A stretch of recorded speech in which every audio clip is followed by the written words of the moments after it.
All right, here we go. Happy Thursday, everybody, and welcome into Chicago Bears Now. It is May 8th, 2025. In other words, the day the Bears won the next Super Bowl because Chicago has a pope, everybody. In all seriousness, that's fascinating. I don't really know how it all works. My wife follows it all very closely, but first American Pope is from Chicago. That's got to be a good omen because Chicago sports have been down bad for a long time. So congrats to the individual. I'm already blanking on his name, but we have a new Pope, and maybe that'll bring good luck for the Bears. All right, shout out your city. Let us know where you guys are tuning in from. We got a jam-packed show, and producer Cullen and I are ready to go. We're ready today, man. That's why you have your notifications turned on, and hey, we're locked and loaded. I see Lacora's already in the chat. Yeah, Cornelius. Lacora, no comment about us being live early. Yeah, give us some credit, man. Give us some credit. If it was 4:02, you'd be in shambles. But yeah, pretty crazy news about the Pope. Yeah, first American, like you said, and it's pretty cool, man. I don't know if you were in the bullpen when we did the trivia question. How many popes have there ever been? Ever been? You had to guess. Ooh, I have no idea. I have no basis of where we're even gonna guess on that. I'll give you. It's triple digits. Okay. 263. Oh, it's 267. Oh, really? Very close. Yeah, 267. Okay. Lacora's all over it. No surprise there. Shocker. There you go. We got Tim in Elmhurst, Illinois.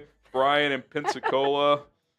Nick Grimes. Bears Now is early. Pope's already doing miracles. Oh, we're so up. I thought about tweeting out the what's the wire gif or the wire photo of I want you to put the word out that we back up. Yeah, we back up. Idris Elba wearing the Bears hat. We're back. We are so back. We're back. Colton in Sioux Falls, South Dakota. We got Chad in Port Charlotte, Florida. Colorado Springs from Scott. Let's see here. Bloomington is where Brick is. Cornelius in Chicago. David in Oklahoma. Yakman in Green Bay. Big in Lafayette, Indiana. Kenny in Memphis, Tennessee. A couple of my college roommates were from Memphis. Did we know the Bears rookie numbers before today? Did it just drop? Well, Kyle Manungai tweeted his out. Ooh, that's news. I guess it's not tweet, but it's an Instagram post. I'll post it right here. I don't know if you guys can see that. I follow him as well. Let me see if we got a little. Number 25 says so right there on his locker. That's a good number for a back. Oh, that definitely wasn't. That's what somebody else. Yeah, there it should be. Okay, I see. I'm actually going to tweet this out. 25 for Kyle Manungai. Hang on one second, everybody. That's a good running back number. Yeah. No, you're always nervous about a rookie running back getting 42. You're like, oh no. Yeah, no fullback numbers here. No fullback numbers here. Shout out to, we got Ted from Oshawa, Kyle from Tampa, Hobart, Indiana. We got Colorado Springs from Scott, Milton from Minnesota, Taylor Ridge from Brian, FGB from Ted, always appreciated. Wasim from Irvine. I need the Luther Burden jersey number. Yeah. 3 is retired, so it's not going to be 3. Oh, that would be sick. Does he wear 13? Ooh. Maurice Alexander has it right now, but... Right. It's Maurice Alexander. Yeah. It's Maurice Alexander. I wouldn't mind he goes to 13. How do we feel about retired numbers, by the way? I was having this discussion, ironically, with my little brother, a couple days ago. I think you should be able to retire a number and honor that player, have their jersey and everything, but to say that it can never be worn again, I think is a little bit of a stretch. Because if you do that, in theory, in some point, you're out of numbers. Exactly. So at some point, you're going to have to allow players to wear those certain numbers. Somebody eventually is going to wear 12 for the New England Patriots again. Now, it shouldn't be anytime soon. You should give a good buffer for it. But, at some point, you're going to run out of numbers. Scott says the chat is freezing a lot. Can anybody else attest to that, or is that just Scott? Yeah. Let me know, chat. Let us know. Let us know. I'm pulling up the stream on my phone. It seems to be going all right. It's good from studio. Anybody else? Just him? Okay. Just all right. Scott. Okay. All right. We're going to get to that super chat here in a second, but let's talk about Rocket Money. Got to pay some bills. And listen, if you want to decrease your bill prices, Rocket Money is a place to help you do just that. Personal finance app that can help you find and cancel your unwanted subscriptions, monitor your spending, and help lower your bills so you can grow your savings. Speaking of which, you can get alerts if your bills increase in price or if you get unusual spending activity. Maybe someone's trying to hack your credit card. You know that happens these days, but Rocket Money is going to keep you on top of that. And speaking of those bills, sometimes you can negotiate to lower them by up to 20%. You just upload a photo of your bill to the Rocket Money app, and they'll do the legwork for you. They'll try to find a better price out there. Not a guarantee, but a lot of the time you will get a offer that is a decrease up to 20%. That can add up. Obviously, you can cancel subscriptions you no longer want. They'll list them all out on one screen, and you'll realize, oh my God, I'm spending hundreds of dollars per month on subscriptions, much of which I don't use anymore, or they've hiked up in price, and I don't want to pay that anymore. Just with a few clicks of a button, you can get those canceled. A lot of benefits of using Rocket Money. They have over 5 million users and counting, and have saved a total of $500 million just in canceled subscriptions, saving members up to $740 per year when they use all of the app's premium features. Stop waiting, cancel your unwanted subscriptions, and reach your financial goals with all the benefits from Rocket Money. Go to rocketmoney.com/bears now. Rocketmoney.com/bears now. Got that link in the live chat and description for you guys. Okay, let's go to Ruben. Pope Leo 14. Is that correct Roman numeral? X is 10. I think that's 14. I think that's 14. I think that's 14. Yeah. Well, he's from Chicago. Let's go. Let's go. Bears, Super Bowl this year. Confirmed. Lock it in. Lock it in, baby. Cornelius, I think Ben has some Tibbs-like qualities. Well, 2 weeks ago, Knicks fans would have said that's a bad thing. Right. But now Tibbs is back. Yeah. Tibbs is a good coach. I don't know if he's a title-winning coach. But, hey, if the Bears became a consistent playoff team, that'd be a hell of a step because we haven't even been sniffing the playoffs. So I'm excited for him. One thing I will say is actually a big difference is I don't view Tibbs as like a forward-thinking coach. No. He's kind of if he coached in the 1980s, he'd probably have like 10 titles. Yeah. He's a hard-nosed, although this year he's had to adapt a little bit because they sacrificed some of their grittiness to bring in guys like Cat. But, yeah, I mean, if the Bears are a consistent playoff team, that would be a positive. If he could become the Tibbs of the Bears, but with a higher ceiling, I think we would all be pretty happy with that. Okay, NFL news earlier today. Jadeveon Clowney got released by the Carolina Panthers. And listen, that's kind of what we do, especially this time of year. Like, oh, could he make sense for the Bears? I actually think there's a lot of reason this would make sense. And I just want to open the door for you guys. Would you sign Jadeveon Clowney? Type S for sign or P for pass. I'd be kicking the tires here, Colin. He still grades out well per PFF year in and year out. He's been a top 35 edge rusher the last 3 years per their database. 5.5 sacks last year. In 2 of the previous 3 seasons, he had 9 sacks or more. He's always been a good run setting edge defender, really good against the run historically. So, you know, is he going to be a primary reason why your defense is elite? No, but I think he elevates the floor of that position kind of significantly. I mean, if you bring him on board, you've got Sweat, Adengbo, and him, and then it takes some pressure off. Like Booker, right now, Booker, you need him to like be at least solid. Yeah. You get Clowney, it kind of gives you a wiggle room. Like, if Booker's not quite ready to be that guy, you've got a guy who you know can do the job. Like, I'm pretty interested. I mean, if you could get him for the right price on a 1-year deal, I'd be signing him up for that all day. Yeah, I think you said it best there to kind of end it. I mean, it just depends on the price. Look, Jadeveon Clowney's not going to be getting the contract he got from Carolina, I can tell you that much, really from any team at this stage in his career. But could he, contribute on an NFL roster in the year 2025? Absolutely. Look, he signed a 2-year, $20 million deal. They tried to trade him and couldn't. So I think that kind of tells you a team's not going to pay him $10 million. Mm-hmm. So is it 8? Is it 5? Is it like 4 to 6 with incentives up to 8 to 10? I don't know. I don't know what the number is, but I don't think it's a number that the Bears couldn't manage if they wanted it bad enough.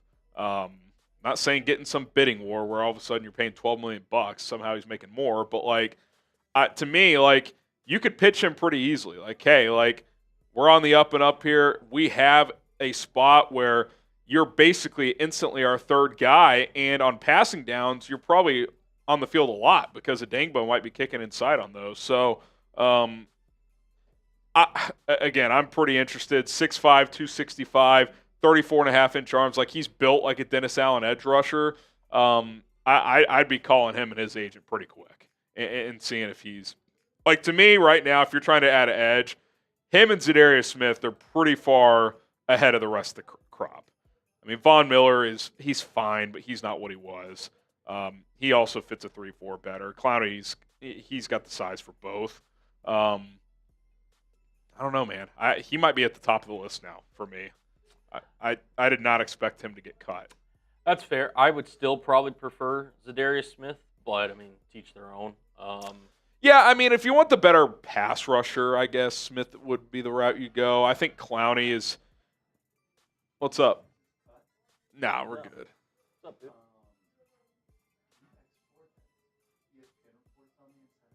Yeah, I can. All right, we got. We got the originator of Sub for Bears Dubs asking for a little work favor real quick, but I'll hook him up. We did just get a Tibbs super chat. Yeah, we got a Tibbs. No, no, Tommy. He goes. Someone goes. Here. Pull it back up. We got our Knicks host, Marshall Green, in here, who's obviously fired up. They're up 2-0. Says, I like Ben. He's got some Tibbs like Cornelius qualities. says, I think Ben has some Tibbs like qualities. Well, I literally said, if you said this 2 weeks ago, Knicks fans might have hired a hitman. Yeah. Bears just got bad news. Bears just got bad news. I literally said, I was like, I mean, if he's in the playoffs a lot, I'm in, but like Johnson's viewed as like a forward thinker. Yeah. Tom Thibodeau's stuck in 1986. Yeah. Hey, Alper a second ago said the only bad news about this Knicks run right now is that Tibbs is going to be back. I'm like, yeah, awful news that we're up 2-0 on the defending champs. This stinks. Yeah. Yep. Oh, man. So shout out to you, Cornelius. CMBTN Rincon says JC potential contract figures for Jadeveon Clowney. Kind of what we were just talking about there, but excuse me. We're gonna talk about it coming up. I think 8 is on the high end. Yeah, I think you're looking. To get to 8. I would guess it's 6 to 8, 5 to 8, somewhere in there. Mm-hmm. Maybe if it's less than that, there's probably incentives to get it up to a higher number. But I don't think you're getting double digits. Otherwise, a team would have traded for him. Yeah. I think. Agreed. So I don't know. I mean, I don't think it's going to be a vet minimum situation, but I also don't think you're breaking the bank. Agreed. Yeah, right, no, you're not. Send this to Marsh real quick. Go for it. DC Viper. I haven't seen you since the last show, brother. Shout out to the new Pope. New Hope. The Bears win one for the Pope. Make history. LOL. Yeah. The vibes are high in Chicago right now. Chicago Twitter's had a hell of a run today. Yeah, it really has. It's been a fun ride today. It's been a fun one. And then we got one incoming from TJ. Any news on Chubb or Dobbins? None that I saw. Harry, I don't know if you saw anything, but nothing new. I mean, the last really update on Chubb was that Browns or that Cleveland radio guy basically saying that that an NFC North team was interested, and then they also restructured Jerome Ford to keep him. Mm-hmm. So they now have 3 running backs with Judkins, Sampson, and Ford. Mm-hmm. I think the main update is that he's not going back to Cleveland. So that you in theory would increase the possibility of the Bears getting him, but right. I don't think the Bears. I think Chubb is probably going to have to wait out like OTAs. and see like what Yeah, for team sure. makes the most sense for him. Yeah. Jadeveon Clowney is 32, by the way, DC. 32. So, he's up there, but like be a 1-year deal. Yeah. I mean, it's Not over the hill. Yeah, he's not like Von Miller's 36, right? Like that's like he can't like Jadeveon Clowney can still handle a pretty heavy workload. Like if you need him to start, he can start. If you need him to be a heavy rotation guy, he can do that. So, I like I said, I'm pretty interested. But as far as Chubb and Dobbins go, nothing new really since the last time we've talked about either of those guys. All right, schedule comes out next Wednesday. And by the way, let us know. Type me in the chat if you want us to go live for the schedule release. We haven't gone live for it before. We're thinking about maybe going live this year. So type me if you want us to go live for the schedule release. But speaking of which, who do you think the Bears will play in week 1? I've got my schedule predictions coming up, so I will save it for that. But I'll throw a few ideas out there. Oh, okay. 1, Ben Johnson's return to Detroit. Yeah. For either a late afternoon or a primetime slot. That's Sunday Night Football for me. Okay, I like that. I do think they're in play to play the defending champs on Thursday night against Philadelphia. I don't think you'll see what we saw last year where they played Tennessee and kind of cupcaked it early. I'm not saying they're going to have Murderer's Row, but I think you'll see a notable game in week 1. May not be prime time, but I do think you're going to get – like it wouldn't shock me if it was just Bears-Packers, Fox afternoon. Could be. Hell, Bears-Cowboys, Fox afternoon. Right. Like, they play Dallas this year, so like that could happen. Could it be like Bears-Giants noon window where Giants aren't expected to be that good? Bears are relative unknown, but it's 2 major markets. That's like the marquee noon game. I could see that being the case. But I don't think you're going to get like Bears-Saints week 1. No. I don't think that'll be the case. No, yeah. I think my pick, like I said, I think it's Ben Johnson's return to Detroit. I think it's just too good of a storyline to pass up for week 1. I'm going to say Sunday Night Football. Okay. Yeah, Ben Johnson returns to Detroit. The best, I think, primetime games to open the season would be Eagles against who would be their best if it's not the Bears? I was looking at the. Do they play the Chiefs? No, they do not. They do not. Hot take. I don't know if this is a hot take. It's probably a mild take. Defending Super Bowl like rematch should always be the first matchup of the year. Oh wait, they do play, but it's in Kansas City, so it can't be opening night. I think that should be a rule in the NFL. Just the Super Bowl rematch. Winner of the Super Bowl gets to host the loser week 1. Week 1. I love that. Love that. I'll throw one at you. How about this? Eagles Rams. That could be a good one. Thursday night, kick off the year. That was such a good divisional round game. Friday game. Do we know who's going to Brazil? Don't we know one of the teams? Is it Chargers? Let me look that up. Yeah. Sunday night, Bears Lions. Monday night, just give me like some high octane offenses. Give me like Commanders and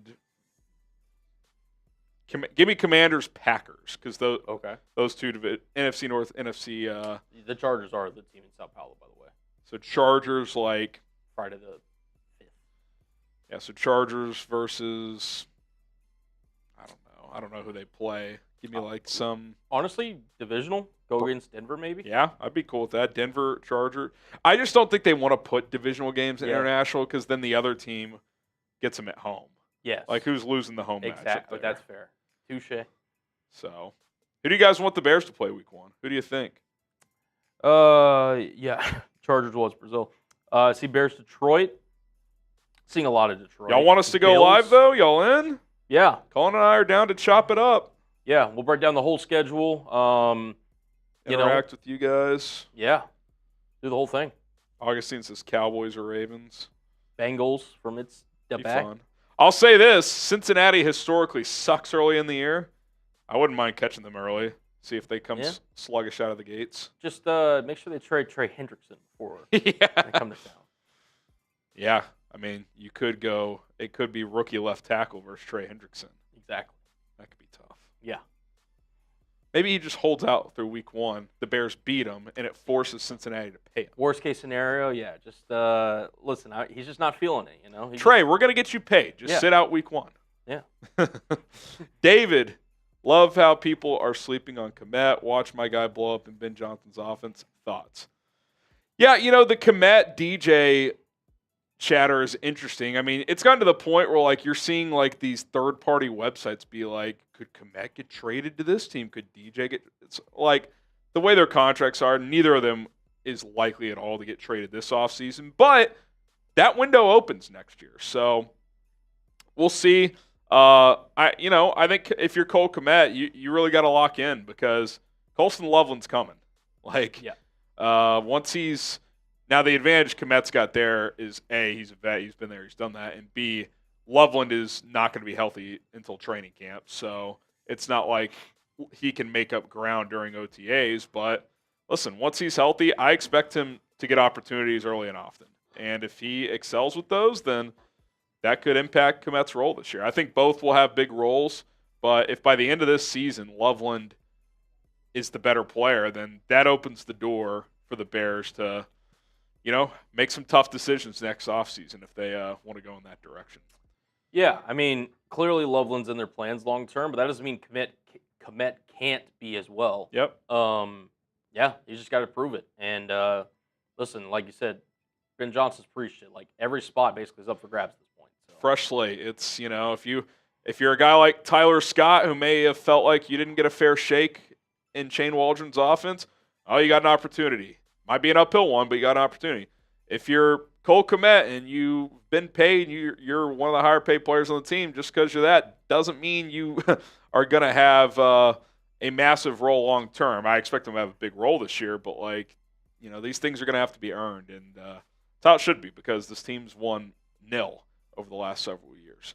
Okay, Lane, then we'll get rolling here. Caleb Williams, 5,000 passing yards. I'll say this. If the first 4,000-yard passer is a 5,000-yard passer, that would be quite the accomplishment. But we'll see how it goes. I do think there's a pretty decent chance he can become the first 4,000-yard passer, but got to go out there and do it. Refrigerator, is Brisker coming back healthy? He's been healthy in the offseason program. Hopefully during OTAs we get to hear from him at some point, get media access. But, it's that's a storyline to follow throughout camp and in the preseason, no question. Prometheus, I say 10 wins is realistic. What say you? Yeah, I mean, I think that's a good number to shoot for. Schedule on paper is difficult. I think sometimes, we get, and it's just natural. You see the schedule and you just react authentically. Last year it seemed like an easier schedule, ended up being the second hardest. So you don't know how teams are going to perform year in and year out. But I think 10 wins is a good benchmark to shoot for. Like if this team could win 10 games, that's probably a wild card team. I mean that would be a good step in the right direction. That'd be doubling your win total from last year. Yeah, they'll be in the thick of it for sure. And I mean, I guarantee you this, inside Hallis Hall, they're thinking 10 wins and probably more. Like they're obviously you want to shoot higher than probably what you're going to actually reach. They want to win the division. They do. I mean, Ben Johnson's used language like we want to dominate opponents. Now, I think that's just building a mindset first and foremost. But I don't think this isn't when Flus and Poles first got the jobs, where it's like they ripped the roster down. They took on $70 million in dead cap. They're signing Equanimous St. Brown and Byron Pringle to be their starting receiver. That's not what this is. This is a team. Just because they won 5 games last year doesn't mean they can't and, quite frankly, shouldn't be a competitive team. If they won 7 games or less, I'd say that's a disappointment. I mean, even 8 and 9, you'd probably be like, oh, that sucks. Now, maybe the schedule was just too much to overcome. But, they want to win, and they want to win now, and they feel like they can. So we'll see if it happens. I think the division's wide open. I'd probably lean Detroit here today. But with the amount of coaching exodus, that's a question mark too. So opportunities are there. Got to knock that door down when it comes knocking. All right, Zachary. Week 1 will likely be a road game. Last time we played an away game, Week 1 was back in 2021. Not sure how the NFL weighs all that, but that's my guess. I'm not sure that matters that much. The only reason I could see you being right about that though is the Bears have 9 road games and 8 home games. So if they open up at home, then 7 of their final 16 are on the road or at home. Like you're basically -2 the rest of the way, if that makes sense. So I could definitely see them being on the road. That's why I like Philadelphia to open up the season at Detroit. Like one of these marquee road games in prime time to open up the season would not shock me at all. And quite frankly, I wouldn't mind it because that just kind of becomes a let it rip game, especially if it's Philadelphia, Colin. That's why I've really grown to this idea. It's like, yeah, I mean, if you get bulldozed 38-10, like that would be problematic. But like to me, that's like just a cut it loose game. It's like first game, new staff, young team. Like no one's gonna pick you to win. You're kind of playing with house money if you go and play in that game. And sometimes in those type of games, we saw it a couple years ago when Detroit played at Kansas City, that you could sneak up on a team and win that game. So we'll see what happens, but yeah, I do think there's a decent chance they open up on the road. Yeah, 100%. Look, I mean, you can't really like factor that into predictions because again, like I guess that I don't know how much the NFL weighs that into their consideration for their Week 1 games, but it's certainly a possibility, especially if again the Eagles are a potential opponent, or maybe they want to have Ben Johnson go back to Detroit or whatever. But it does seem like it could fit this year. Definitely could. Yep. All right, we got a lot to get to. Appreciate everybody for watching us here today. Hit that like button if you love the Bears and are ready for this show to start. We got almost 500 people watching. Let's get more likes here on this stream. All right, you guys asked for it. We are going to deliver it. Smokin' Jay Rumors return. I know we have some new audience members here as well, so you may or may not be familiar with Smokin' Jay Rumors. We will explain that and get into the latest news and rumors during that segment. I got some schedule predictions, 5 big predictions, and then I'll just off the cuff rip week 1 through 18. Just take a guess at it. Hashtag Bears or Super Chat. We will continue to answer your questions. That's hashtag Bears or Super Chat. And then we're going to do a fun little exercise where Cullen is going to go through every other team starting quarterback, team by team, and I'm going to give my answer of whether I would take Caleb Williams or that quarterback with a lot of different factors in at play. So we'll kind of explain that once we get there. But busy show, fun show. We got a lot to discuss. It's all coming up next here on Chicago Bears Now.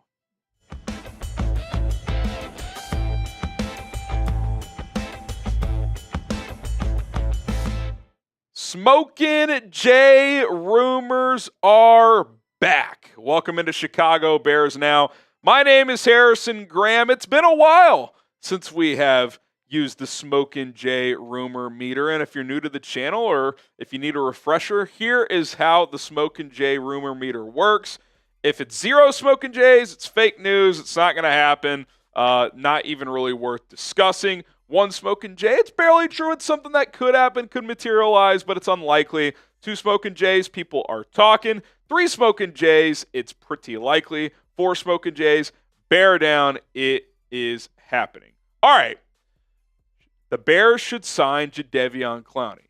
I'm going to give that 3 Smokin' Jays. Now, whether or not it actually happens, that's probably, 1, maybe 2. But if I were in charge, I'd be leaning toward it happening. That's why I'm giving it 3 Smokin' Jays. This, of course, comes off the news that was first reported by Jeremy Fowler that the Panthers are releasing veteran edge rusher Jadeveon Clowney. And he's been a player I've always kind of liked him. Now, I've said this before when we've talked about him in the past and previous off seasons, et cetera, and I'll say it again. He's never quite lived up to being the number 1 pick. That's okay. He's still had a very, very good NFL career. I think the Bears should jump all over this. It just makes too much sense because they didn't get a true edge rusher in the draft. He, to me, checks a lot of the boxes of a Dennis Allen edge rusher, and he can still play. He can still play. You look at his last 4 years, 5.5 sacks in 3 of the 4 seasons, 9+ sacks in 2 of the 4. Really overall, he had that weird last season in Cleveland in 2022, but went to Baltimore, had a really good year. Last year was solid in Carolina. as well. You see how PFF graded him out last year. He still grades out well. Like if you're in the 70s, you're well above average. 60s is average as well. And historically, he's a really good run defender, so I still think he can do that. 44 pressures, almost a 13% pass rush win rate. That's above average. Again, we're not talking about an elite player. It's May. You're not getting elite unless you trade this time of year. But Jadeveon Clowney is a solid player who knows what he's doing and would elevate the floor of your edge position. And Dennis Allen, what does he like in his edge rushers historically? One, guys who are big, long, and physical and can set the edge as a run defender first. That's kind of what Jadeveon Clowney does. 6'5", 266, 34.5-inch arms, can really push back tackles with that arm length. He'll set the edge first as a run defender, and he can get it after the quarterback. He's not an elite pass rusher, but he's solid. He's solid in that regard. Hasn't always turned into huge sack seasons, but he is affecting the quarterback every single year pretty much throughout his NFL career. And what stands out about this defensive line room? Well, you have about 8 defensive tackles and about 3 or 4 edge rushers. That's what stands out to me. I mean, you got Montez Sweat. Obviously, he's going to be here. Dio Dengbo, but he's going to kick inside some. Is Austin Booker ready to be that third guy and, on some passing downs be out there? We'll see. You're hoping. Daniel Hardy, I think he's more of just a special teamer. Dominique Robinson, I mean, you look at the edge group as a whole, you only have 8 of them. 3 of them are UDFAs from the past 2 years. Dominique Robinson's entering year 4. Like, most people feel like his time is up. Hardy's more of a special teamer. So you got Sweat, Adengbo, and Booker is still a projection. Like, Adengbo is what I would call a solid starter. Montez Sweat, at minimum, is a solid starter, but ideally bounces back and is a really, really good player. But if you had a guy like Jadeveon Clowney, he's at worst your third guy, unless Booker really takes a step. And hell, in certain situations, he could be better than Adengbo, at least for this year. Now, his arrow's pointing down and Adengbo's is pointing up, just on age, projection, all that stuff. But I think there's a strong case to be made that edge is one of, if not the biggest need on your roster right now. Like, what if Montez Sweat suffers an injury? You are pretty damn thin at that position. Like, sure, maybe Javon Dexter, Shamar Turner give you some snaps at edge, but they're not going to play there every down. Neither is Dio Adengbo. He's going to start at edge, but they're going to kick him inside some. And they should want to do that because he can really create mismatches on the interior. But right now, you lack the proper edge depth to even probably do that as much as you want. But if you add a guy like Clowney, he can kind of just become your third starting edge, like your 5th defensive lineman, and you can feel pretty good about that. Now, why has he bounced around from team to team since he left Houston? I don't know. Is he worn out his welcome? I'm not sure. Like, we know Poles values character and all that, but I think as a player, he still checks a lot of boxes, and I don't remember hearing a lot of crazy stories the last couple of years. I know it ended kind of bizarre in Cleveland, but that was in 2022. By all accounts, it was fine in Carolina last year, and he had a great season in Baltimore 2 years ago.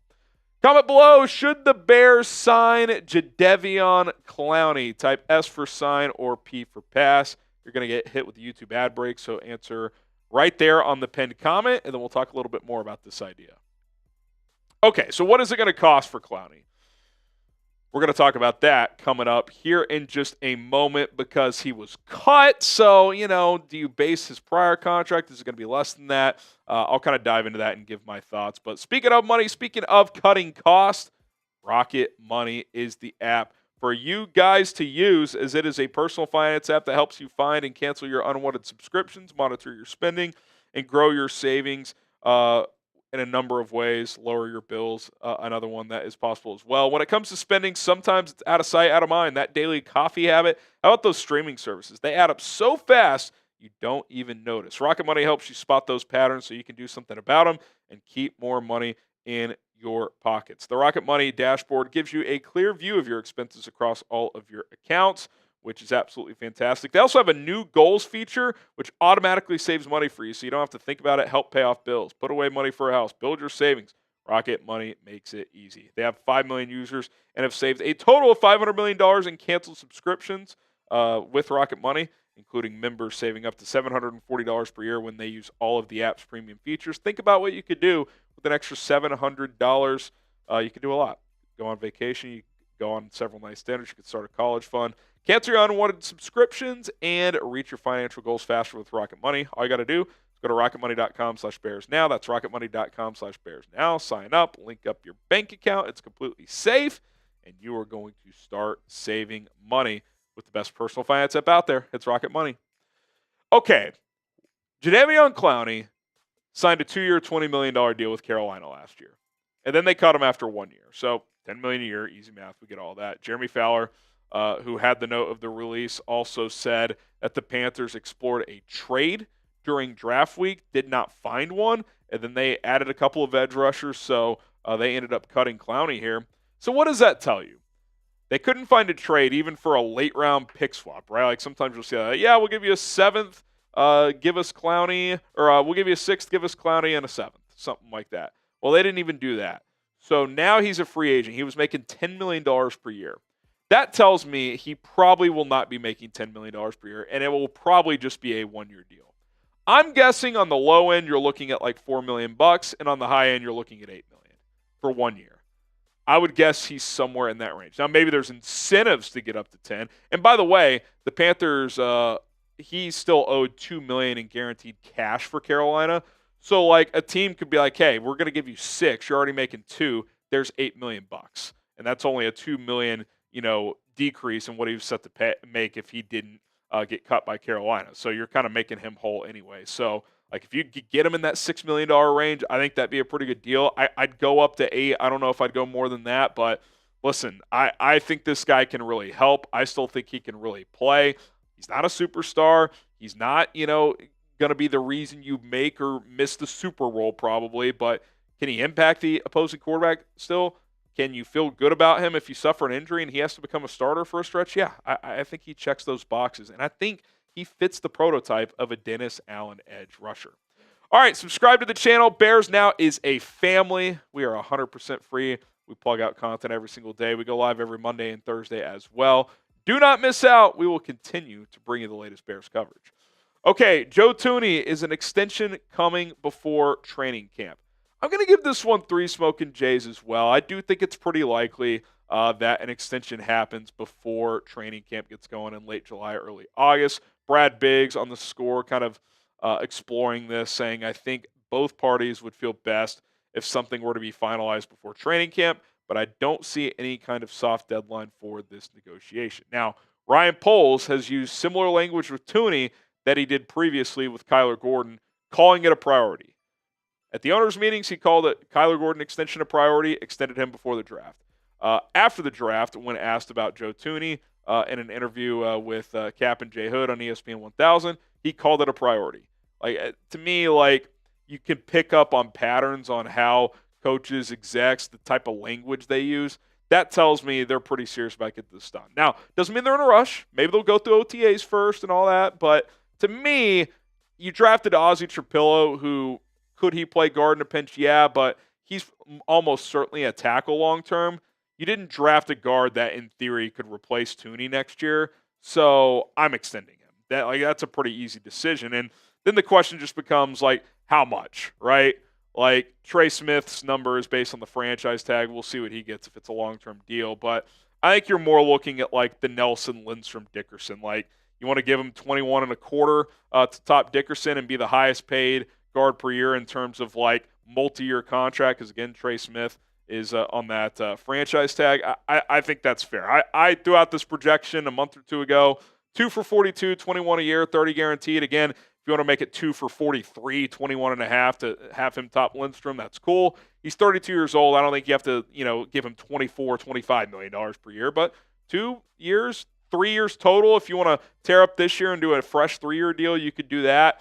But, that would line him up with Dahlman and Jonah Jackson in terms of under contract through 2027, which I think makes a whole lot of sense. Okay, will Bears Now cover rookie minicamp? No shit. Bear down, baby. 4 smoking Jays. We're going to have you guys covered starting tomorrow. Actually, today there's already a couple of nuggets. Kyle Monungai rocking number 25. I am on the edge of my seat waiting for Luther Burden's number. Maybe by the time you're watching this, we already know the answer to that. But rookie minicamp, 9th through the 12th. I'm in the office tomorrow, so any nuggets from camp tomorrow we'll have covered. And then for any meaningful updates over the weekend, I'll bring you guys videos from home. And when the rookie minicamp wraps up, we'll do our rookie minicamp winners and losers. Obviously excited to see the draft class out there. Colson Loveland's not going to be working out. He's still nursing that shoulder injury, so we're not going to see him practice. He'll be, hanging out, but doing the classroom work and all of that, but not going to be on the field. But we could see Luther Burden. How does Ozzie Trapillo look out there? I mean, he's a big guy, 6'8", 320. Shamar Turner, Ruben Hippolyte. I think he's a pretty intriguing guy for the next few months to monitor. Can Zay Frazier show some things early? Luke Newman, Kyle Monungai, obviously. Can he potentially be your RB2? I think that's on the table for him. So exciting. This is kind of when the ball gets rolling here. You got this rookie minicamp, and then a week and a half later, OTAs get rolling. 20th through the 22nd, you got another session through the 30th.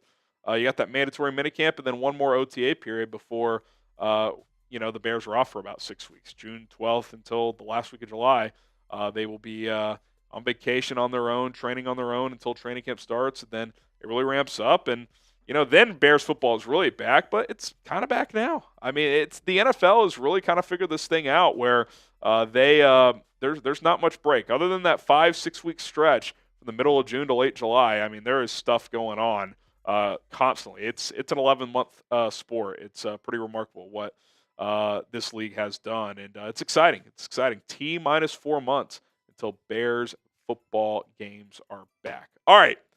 That'll do it for this edition of Chicago Bears Now. Smokin' Jays are back. If you want more Smokin' Jay videos, type Smokin' Jay in the chat. My name is Harrison Graham. Bear down. All right, Adam Downing, will the NFC board be more dominant than the AFC in 2025? Last year, Cullen, I remember the talking point coming into the season was, oh my God, the AFC is so much better than the NFC. Yep. But it didn't really play out that way. It was the Chiefs, Bills, and Ravens, and then the rest of the conference kind of sucked. I mean, after that, you're looking at – let me see. It was just lost my standings here. Ooh. Houston, who was not great. The Chargers, who won 11 games, but we saw that was kind of a – and then Bo Nix and the Broncos. Those are the playoff teams. That they were. Whereas the NFC, you had to win 11 games just to get a wild card spot. Yeah. So, what's up? Something just happened? Pope Leo had an interesting quote. I want to know this from the chat, how this affects him. Was never a Cubs fan growing up. Is this real? Because I've seen he. I mean, this is according to. Oh, is it a video? Yeah, there's a video. Oh no. Was he a White Sox fan? I don't want to play this out loud, but I'll listen to it. By the way, Seeps just sent me a tweet, and it said, I know we joke about Chicago being the offseason champions, but this is getting ridiculous. Wow. So he was never a Cubs fan, but always a Sox fan growing up. So he's a Sox guy. I know there's Sox fans on the channel. How do we feel about that? Listen. Everyone's allowed their opinion. I mean, if you grow up in Chicago, you're gonna like one or the other. Right. You're like one or the other. Refrigerator says White Sox need a blessing. There you go. All right. Is Pope is he going to throw out the first pitch the next White Sox game? Maybe. That would be pretty nuts. From the new Pope. Should the Bears sign Jadeveon Clowney? Let us know. I'm in. Let's do it. Give me one more splash, polls. Yeah. I think you really hit the nail on the head. Excuse me. If Montez Sweat goes down, you're in pretty big trouble. Dio Dangbo and Austin Booker are your starting edges. I mean, that's a big projection. Yeah. I get that running back's been kind of the main talking point, especially on this channel, for quite some time in terms of order improvement. If you had to only pick one, which I'm not saying that's the scenario, but let's say you could only pick one, edge to me, it really jumps up the priority list. And it makes sense because there's two on the field at all times. Right. Running back, I do think the Bears are relatively thin there, and if Swift went down, the room would be underwhelming, but you could still throw. It's also easy to just like running back still a position. Like you can find randos at least do the job. Yep. They may not be good, but like you can kind of tell them in the huddle, hey, on this play, it's off tackle. like you need edge rushers that can play. Like if you don't have 3 or 4 guys you feel good about, when you rotate in that second wave and you're like, oh, this guy's not going to do it, they're just going to exploit that weakness. So I don't know. I think that's a position where if you lose a Montez Sweat, and look, like obviously, well, if you lose your third highest paid player, it's yeah, I get it, but like it's also one of your highest paid players at a position where you don't have a ton of depth. If you lose Grady Jarrett, it's gonna suck. But you've got like 5 other defensive tackles you could play. Like, I mean, seriously, you know what I'm saying? Do you just kind of like? I mean, I'm starting to believe more and more about those, reports that Gervon Dexter may be playing edge for the Turner or Dexter. I think they're gonna play some, but are they gonna play there exclusively? I find that hard to believe. Right. No, I agree. Yeah. No, I agree. I agree, Shy City. They're going to move guys around, but like, yeah, you still you're not going to put. I don't think Grady Jarrett's lining up on the edge. No. I don't think Andrew Billings is lining up on the edge. They say they want to play a Dangbo inside some, so if they're going to do that 20% of the time, like if Sweat goes down, you're rolling Austin Booker and Shamar Turner at edge. Okay. All right. Like I like Shamar Turner. I'm excited about Booker's upside, but it's a rookie and a second-year, 5th-round pick who did okay things last year. Yeah. So, honestly, and let us know down below, Zadarius Smith or Jadeveon Clowney. I think it's one of the few times me and Harry actually, I guess, disagree. Or if you have somebody else that you'd rather them sign. Yeah, I'm cool with it's close enough. I don't have a strong opinion. Yeah. I'm just saying those two are ahead of the rest of the crop. 100%. Like Preston Smith, Von Miller. Yeah. They're to me, Clowney and Smith are the clear top two. Yeah, agreed. Zadarius Smith with the quickness. Someone says, rookie numbers. First said rolling numbers. Yeah. Levante says neither. Arizona says definitely not. Yeah, definitely not going to be Dominique Robinson. Yeah, you want to trot out Dom Rob for year 4? I mean, if he earns a spot, he earns a spot. But like, what have we seen to think he's going to break out in year 4? I don't see it. Agreed. All right, Adam Downing. What would surprise you more in 2025? Bears go 7-10 or 12-5 with the 6th seed. I think if they're 12-5, they're either the 5 seed or the division winner. That would be my guess. I don't think you're going to have a division with 2 13-plus win teams again like last year. Like the NFC North last year was an all-time outlier. It really was. A 15-win team, a 14-win team, an 11-win team. That's just not. I think 12-5 could win the division, and if it doesn't, you're probably the top wild card team. So, I guess I'd have to say 7-10, Adam, just based on history, and 12 wins is a lot. And you're beating a lot of good teams. That happens. Now, if you ask me, do I think 7-10 or 10-7 is more likely? I think I'd say 10-7. Yeah, but I'll say this: 7-10 is probably more likely just because of the amount of wins you'd be increasing going from 5 to 12. Yeah. Not impossible, but like you said, if it's down to 10, then I could really think about it. Yeah. TJ, who are your sleeper playoff teams? I'll throw a couple at you. I think the Patriots are a sleeper. That was going to be mine. Because Mike Vrabel runs a good ship. I'm a Drake May guy. He was my QB2 coming out last year behind Caleb. Obviously, you'd have to dip both of them below Jayden Daniels at this point in time, at least through one season. But I still am optimistic about him. So that's one team. I'll throw. Golly. The Patriots would be your worst at first, too. Well, no, wild card. No, I'm saying. Oh, okay. Okay. They're not beating the Bills in that division. I don't think. I think that division, unless Josh Allen gets injured, there's no chance the Bills don't win it. I think that is the easiest division to predict who's going to win it. Okay. So who would be your worst first? That could be your other surprise one. You know what's going to happen. I mean, it could be the Bears. It could be, the 49ers certainly could do it. Certainly could. Another sleeper playoff team I would throw out there is, I wouldn't be shocked if Arizona made the playoffs. Feels like a pivotal year for them. Yeah. I feel like that GM seems to know what he's doing. I think he's built up that they've got some dudes. I mean, Kyler's solid. They've got Trey McBride, who's one of the best tight ends in the league. James Conner's a top 10 running back. Marvin Harrison's very talented. He was inconsistent in year one, but he's very talented. Yeah. They have Paris Johnson on the offensive line. I don't know if they're going to generate enough pressure on their D line, but they've been adding dudes the last few years. I'll give you two. And Okay. here's the thing. I'm not picking these. I'm just throwing out these as possibilities. But I'll give you two that I feel fairly confident in. One of them, I hate that I'm even saying it. Chat is telling me that Luther Burden 87? right now is rocking 87. Sometimes these are not permanent. I'll say this. Receivers don't wear in the 80s very much anymore. No. It's like CD and that's it.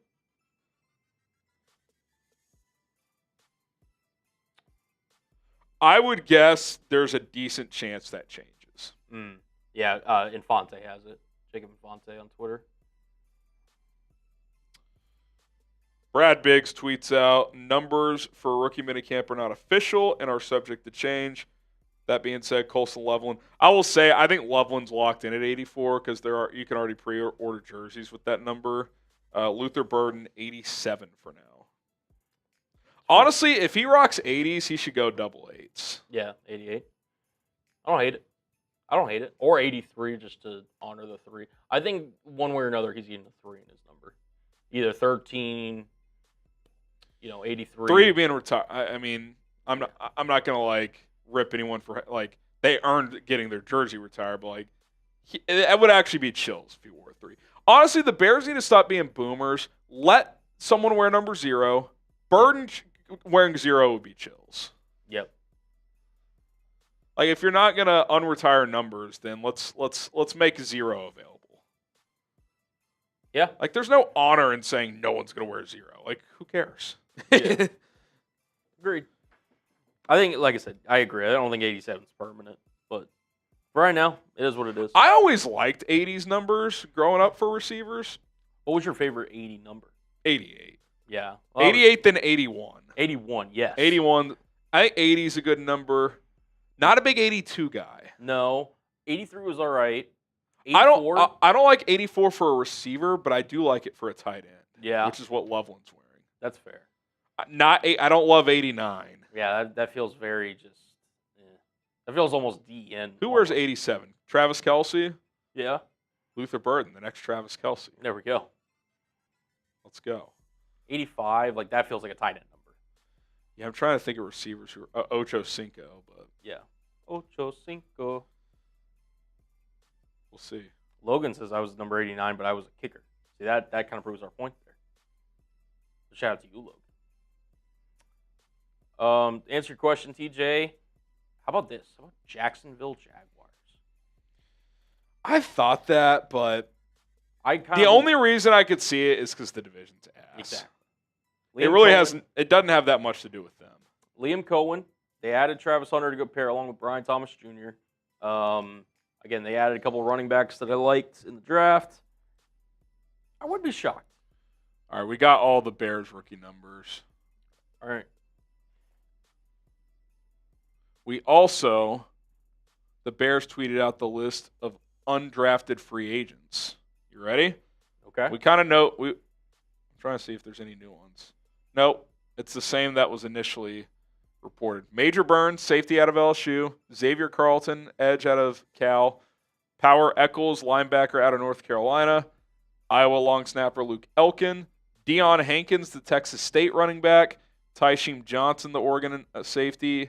Michigan State kicker Jonathan Kemp. J.P. Richardson, TCU receiver. Jeremy Robinson, Kansas edge, and then Jade Walker, the receiver out of Texas A&M. So here are the rookie numbers for the draft picks. You ready?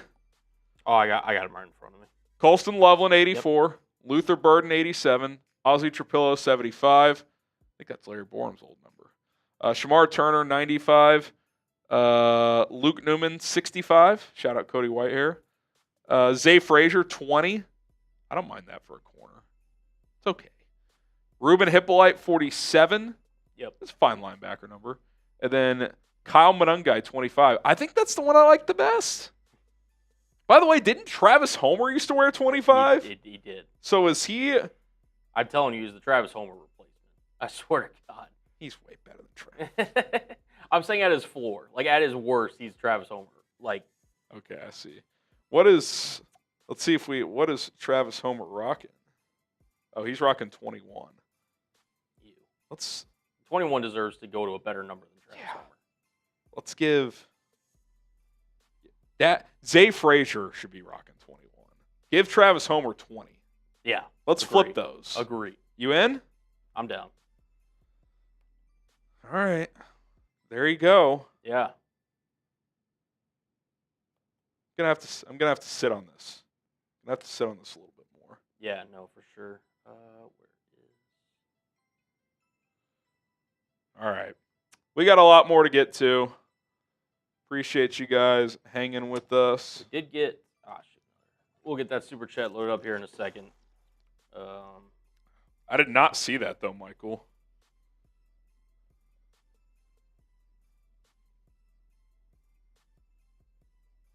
It's pretty crazy. Yeah, see, again, I'm a slightly biased, I guess, but I do like Kyle Monungai's number. Early too. 25 is a good number. 25 is a good number. In case.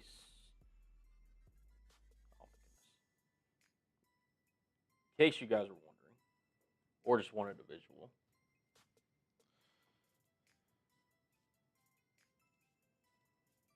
Here we go.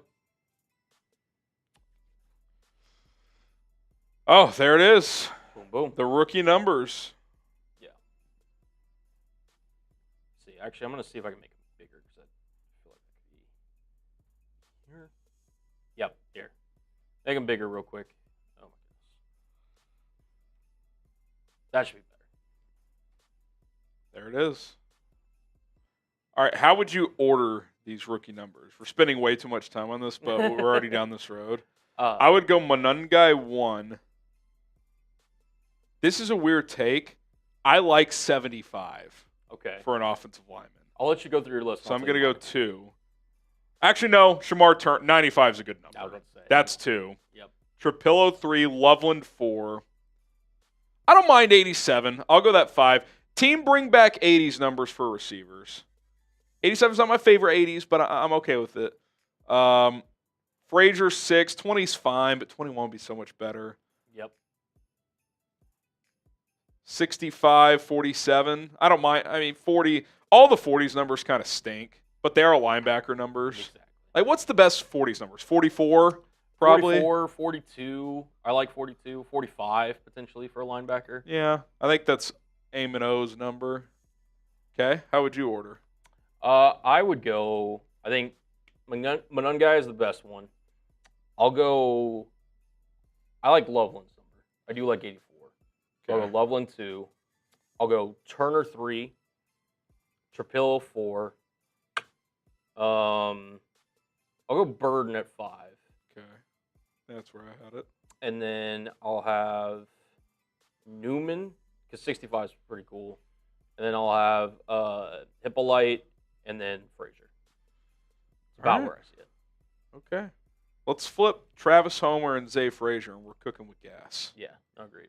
We did get a super chat from Michael. Did you see the cornerback rankings for QB? I did not. Let's see. CBS Sports QB rankings. Is it fantasy? Is it? I'm seeing a lot of fantasy football rankings on Twitter. Or the CBS I said cornerbacks. CBS rankings.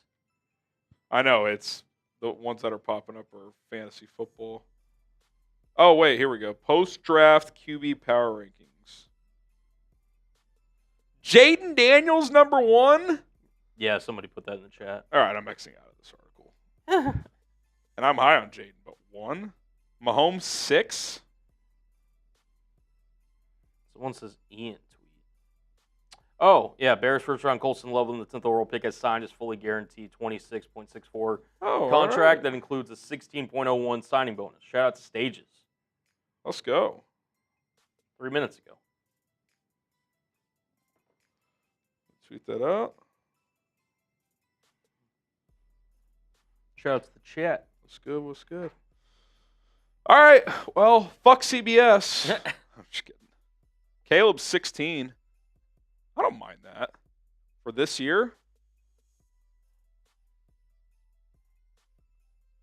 How can you have Jayden 1, though? 1? They had an unreal rookie year, but like it's been 1 season. What a joke. All right. We'll do some of our own QB rankings later with different criteria. But coming up next, is it mailbag time or are we just do a mailbag? Oh, dude, we're predicting the schedules, man. I'm like the Celtics. I'm cracked now, out right normally now. the second segment is the mailbag. That is so true. That's a pass. That is true. Mailbag coming up in 15, so fire in those questions, and we'll get it popping here on Bears Now.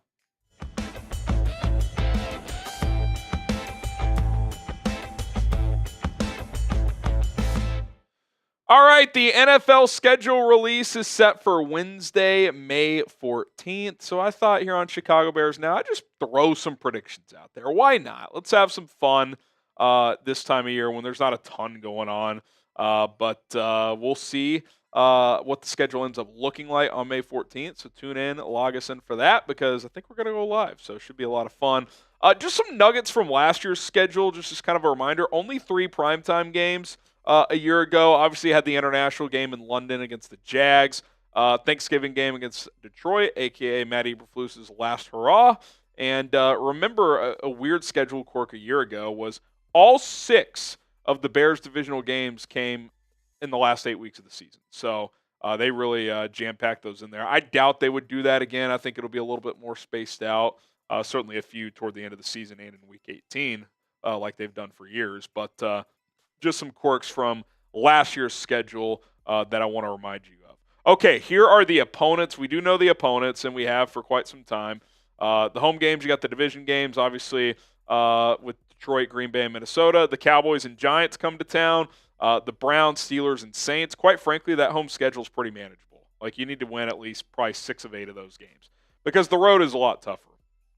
All the division games are tough. Philly and Washington are tough. Baltimore and Cincinnati are tough.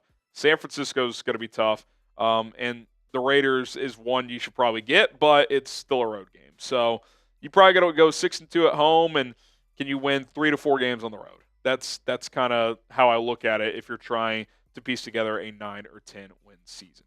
All right, hit that subscribe button. We have coverage all offseason long here on Chicago Bears Now. Not going to miss a beat, and we will cover you guys with everything going on, including the schedule release on Wednesday. So hit that sub button, turn on notifications, and join us for that.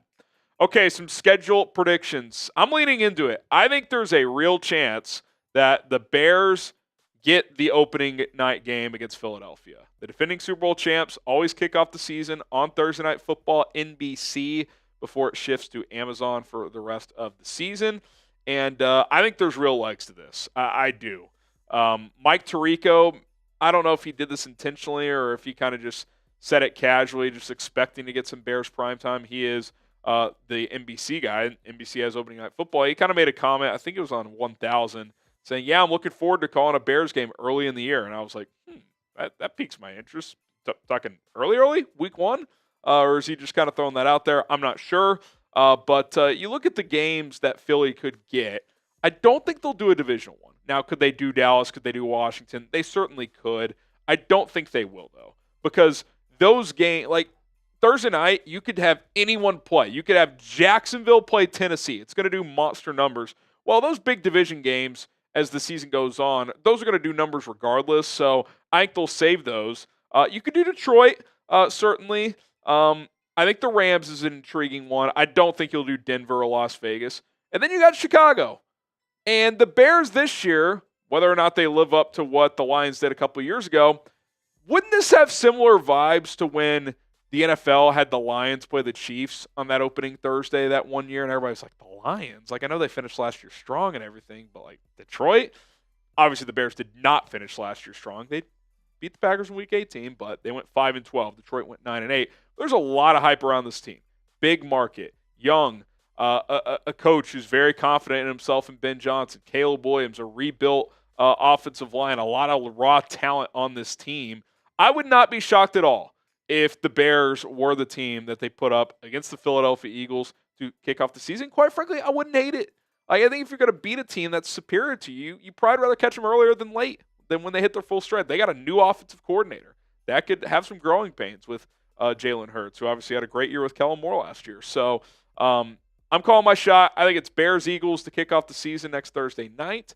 And if it is, that's going to be fireworks. Should be, or not next Thursday night, opening Thursday night. That would be a whole lot of fun.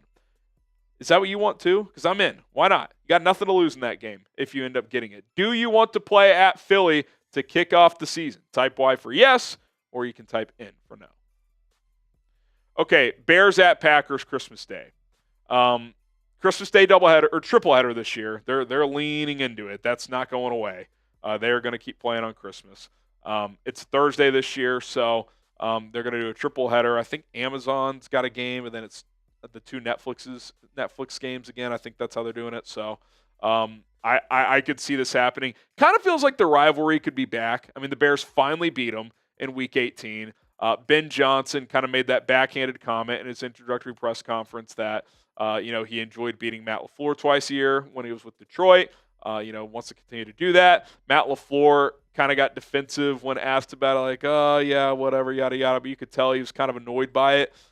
This game could have some juice again, and both teams could be good moving forward. And how classic would that be? Lambeau Field, Bears, Packers on Christmas. Snow could be on the ground. So I could really see the NFL, because if they're going to lean into Christmas just like they have Thanksgiving, they're going to want some high-profile games. And Bears-Packers, regardless of record, that is going to do numbers. Okay, speaking of Packers, indirectly, Aaron Rodgers makes his return to Soldier Field on Sunday Night Football. Now, this is assuming, and I still think this is going to happen, and maybe by the time you've watched this it has, that Aaron Rodgers signs with the Steelers. I think if he wants to play, that's really the only suitable team right now. Now, maybe he waits it out and sees if there's an injury elsewhere, but I do think eventually he will sign there. And the Steelers come to Soldier Field this year, so he would get to play at a place that he famously said that he owns.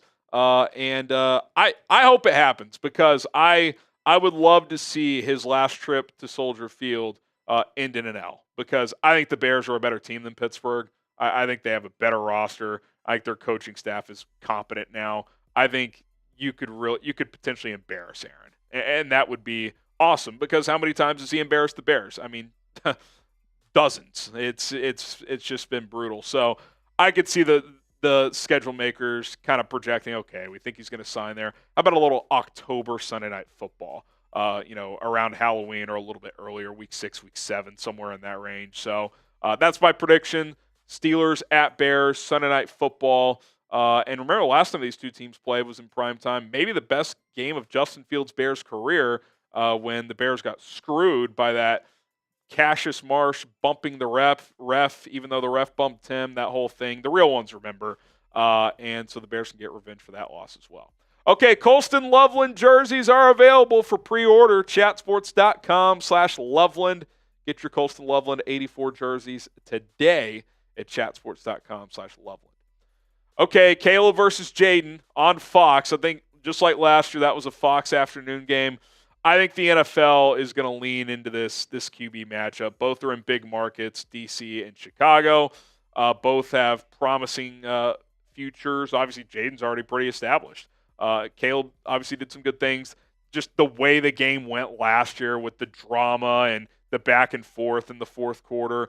I think, the way the schedule works is, the networks clamor for certain games. Like, it's not like NBC can just say, these are the 17 primetime games we want. Like, no, like, it kind of goes on a rotator. So, like, Fox is going to pick and choose certain games they want, CBS, ESPN, Amazon, etc., and then the schedule gets made out. I think Fox is really going to push for this. I mean, it did huge numbers last year, the dramatics at the end with the Hail Mary, which we're all hoping to forget, and hopefully we would get some revenge on Jayden Daniels and the Commanders because victory got stolen from us, and it led to one of my biggest crash outs ever here on this channel. Have you gotten over it? Have you? It's okay if you haven't. Be honest. Have you gotten over it? I mostly have because I think in the end, it was probably, it expedited the end of the Eberflus era. Now, I'm not saying the Bears would have made the playoffs last year had that not happened, but they would have been 5-2. Who knows? I don't think they lay an egg against Arizona and New England the next 2 weeks. I certainly don't think they lose the next 9 games like they did last year. But I don't know. I'll say this. I think I'll fully be over it if they're good this year and if they beat Washington. It's like, okay, that's in the past. Like, it's always going to be something we remember, but it's still lingering, man. And when they play this year, what producer Colin, what is the over-under on how many times the telecast will show that Hail Mary? Oh, it's at 6.5? Well, yeah, it's bare minimum once a quarter. Yeah, I mean, it's going to be unbelievable. So, I think that they're going to lean into this. Is it the next Brady Manning? Who knows? Like, Jaden's done it for 1 year. Caleb had an up and down rookie year. We don't know if they're both going to be stars. Maybe they will, maybe they won't. But I think as long as that possibility exists, they're really going to lean into that.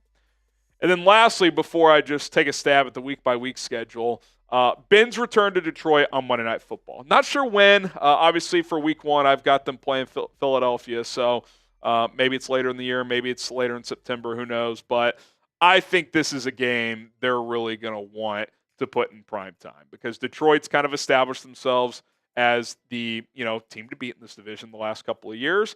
And the genius boy is now the rival head coach, Chicago Bears head coach.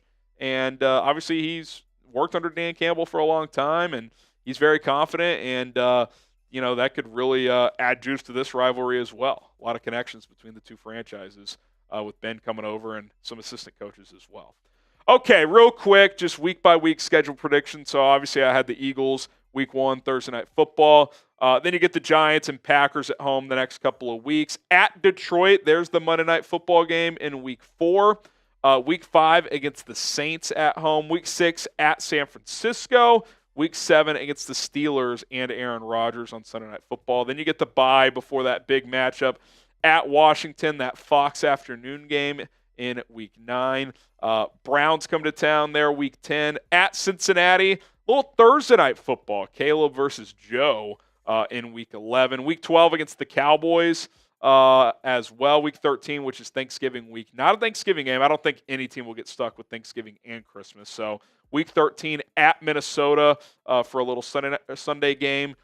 Week 14 at Baltimore. Week 15, second matchup with the Lions. Week 16 at the Raiders. Week 17 at Green Bay, a little Christmas Day affair. And then Week 18 at home against the Vikings, where, who knows, maybe Caleb Williams and J.J. McCarthy is a big-time rivalry that develops. All right, there you have it. Some schedule predictions, 5 bold predictions, and then just a week-by-week predictor. Who knows if I get any game right. It's a complete crapshoot, but we'll have the full schedule out on Wednesday. We'll react to it, so subscribe and join us for that. All right, Adam, what is the true job of a head coach and what makes a great head coach? It's a tough question to answer because, A, I don't think every head coach operates the same. I think number one is authenticity. And I think that's really for any person in any leadership position. The second you come off as a guy who's not coming off authentic, the trust can be gone forever. Like, oh, this guy ain't it. Like, he's faking it. He's exaggerating it. Like, you have to be true to yourself. If that means you're a rah-rah guy like Dan Campbell, you're a rah-rah guy. If that means you're, a more calm, smart guy like Kyle Shanahan, you're a more calm, smart guy like Kyle Shanahan. If it's kind of like just the big happy-go-funny but serious when he needs to be guy like Andy Reid, it's that. You got to be authentic and you got to set a standard. Like, you do those two things, you got a fighting chance. Obviously, it goes on from there. You got to hire good assistant coaches. You got to be organized because the job of the head coach is not just literally coaching the team. I mean, you have to set schedules. You have to set coaches meetings. If a player gets arrested, the receiver coach doesn't have to worry about that. That falls on the head coach and GM's plate. Like, there's just so much more that goes on when you're the head coach, which is why I'm optimistic about Ben Johnson. I think he's got what it takes to be a good coach. We know he can call plays and devise a game plan, but can he do that while doing all the other stuff too? Being the leader of the entire team, setting the standard with the players and the coaching staff. When someone fucks up, holding them accountable, because you start letting that slippage creep in, it's hard to get it back.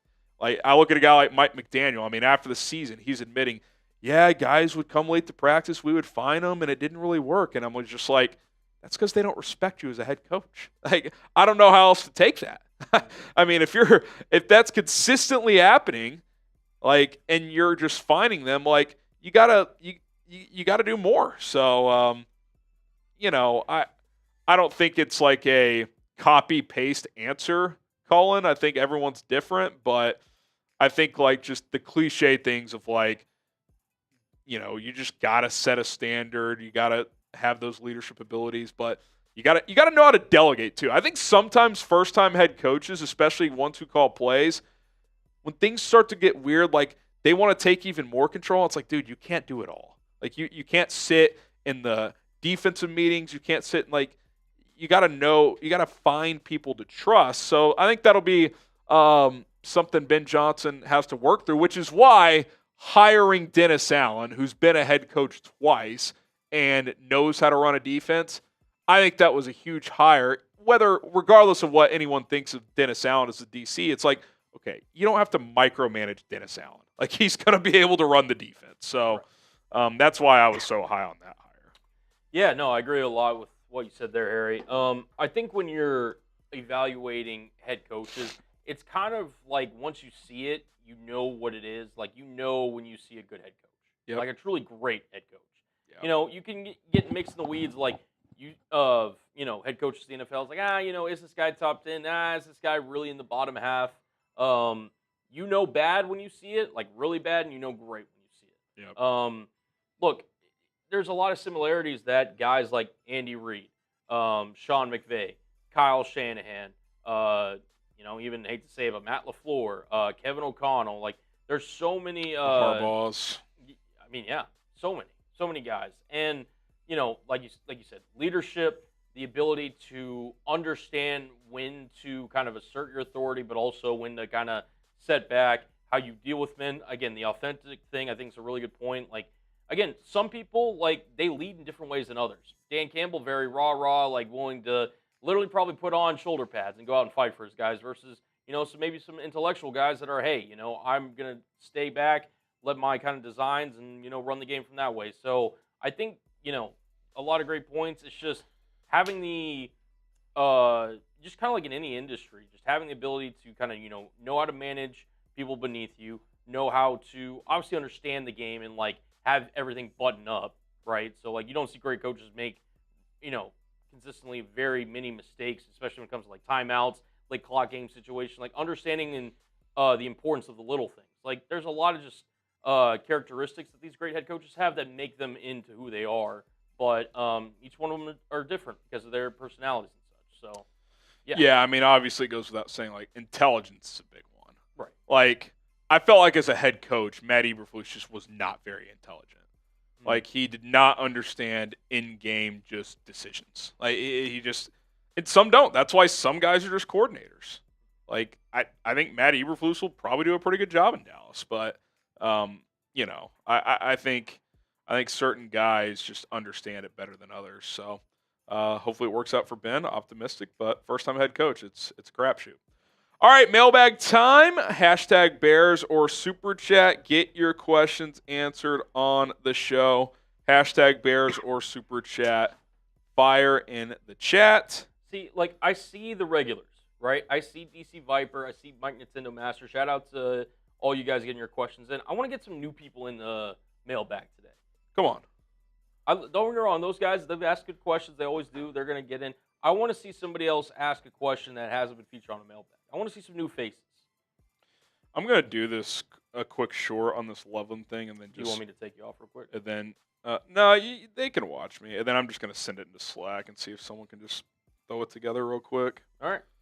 All right, you guys can see how this works in real time. Let me get the number up from old Shefty. 26.6.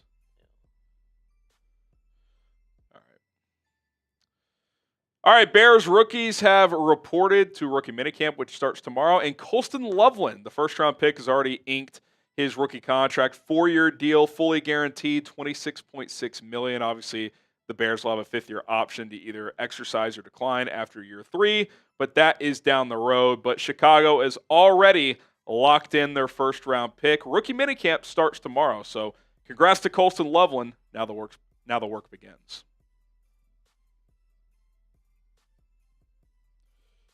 Okay, there you go. Little trip at the end, but I'm not going to redo it. Yeah, Brandon, that's a good question, but I need to use hashtag Bears with it. Otherwise, our system won't pull it. See how it is on screen? Hashtag Bears doesn't even have to be capitalized, but hashtag Bears and throw on a question. Zach, like that's a really good question. Mike, that's a good one. Malcolm. Fire away. Hashtag Bears or Super Chat. Thank you. All right. I think I trust the people. All right. All right.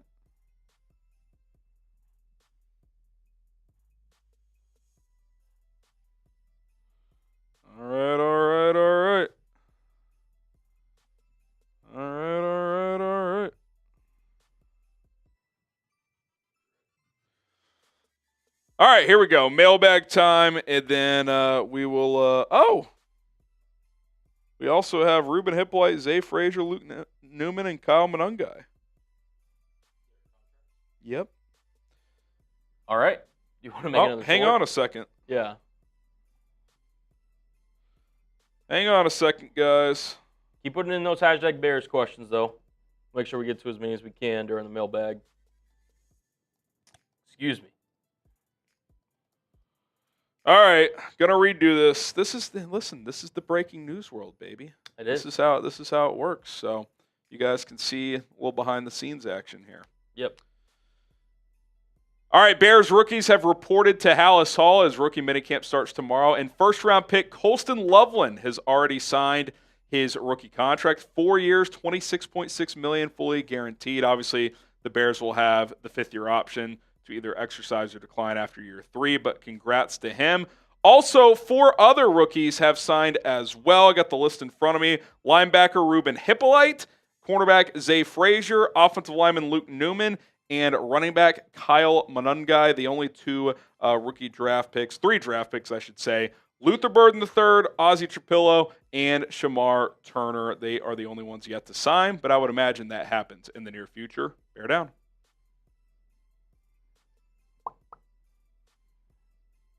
Yeah, a lot of behind the scenes content you guys are seeing. All right. So, yeah, there's the news. Shout out to Chris Emma for dropping that one. The reason, by the way, it shouldn't be surprised that Burden, Trapillo, and Turner haven't signed yet is second-round picks. Most of them get fully guaranteed deals at least through year 3 now.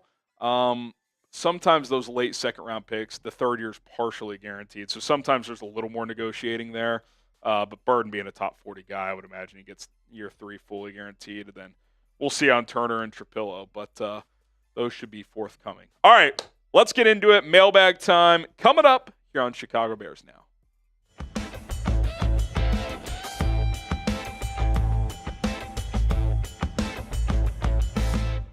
It's time for a Bears Now mailbag. Use hashtag Bears or Super Chat. Just see a Super Chat coming in. We'll get to that here in a second. But first, the Pope eats Portillo's. Damn right.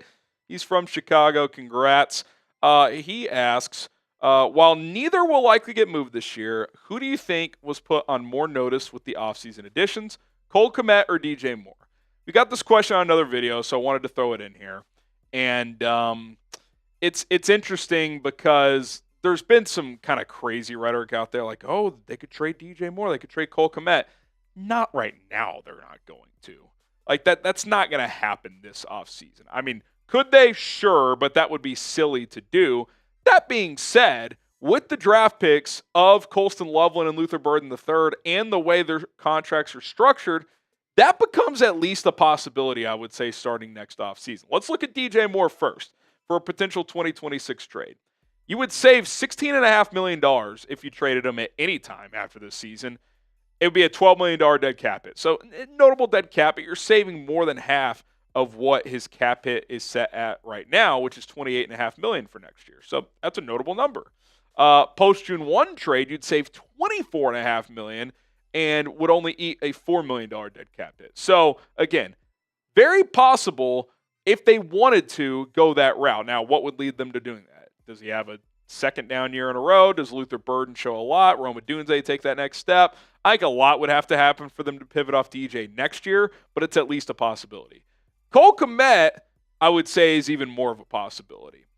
You save $8.4 million with the pre-June 1 cut, only eat $3.2 million dead cap. That's pretty insignificant. If you wanted to post June 1, I don't think it's enough of a difference where you would wait till June 2nd, but you actually save $10 million and only eat $1.6 million.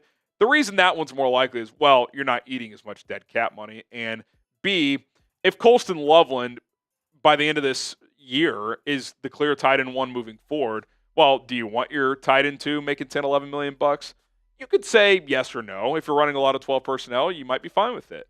Maybe see if Kmet's willing to take a pay cut because he has zero guaranteed dollars after this season in terms of cash flow. So, again, I'm not predicting either of these guys. I think these are still two pillars of this football team, especially for this year. But I do expect Luther Burden and Colston Loveland to apply pressure. I mean, Ben Johnson said it, like, we're turning up the heat. We're bringing in lots of competition in here. It's going to be a competitive training camp. So get your bootstraps on. Like, this is not just going to be show up, you're the top dog no matter what. Like, if you're not performing, you're not going to get as many opportunities regardless of who you are and what your status is. Okay, who is more likely to be gone in 2026? Type CK for Cole Kmet, DJ for DJ Moore. I'd probably say Cole just based on how the contract is, but I still think both will be here next year, but depending on how this year plays out, that could certainly change.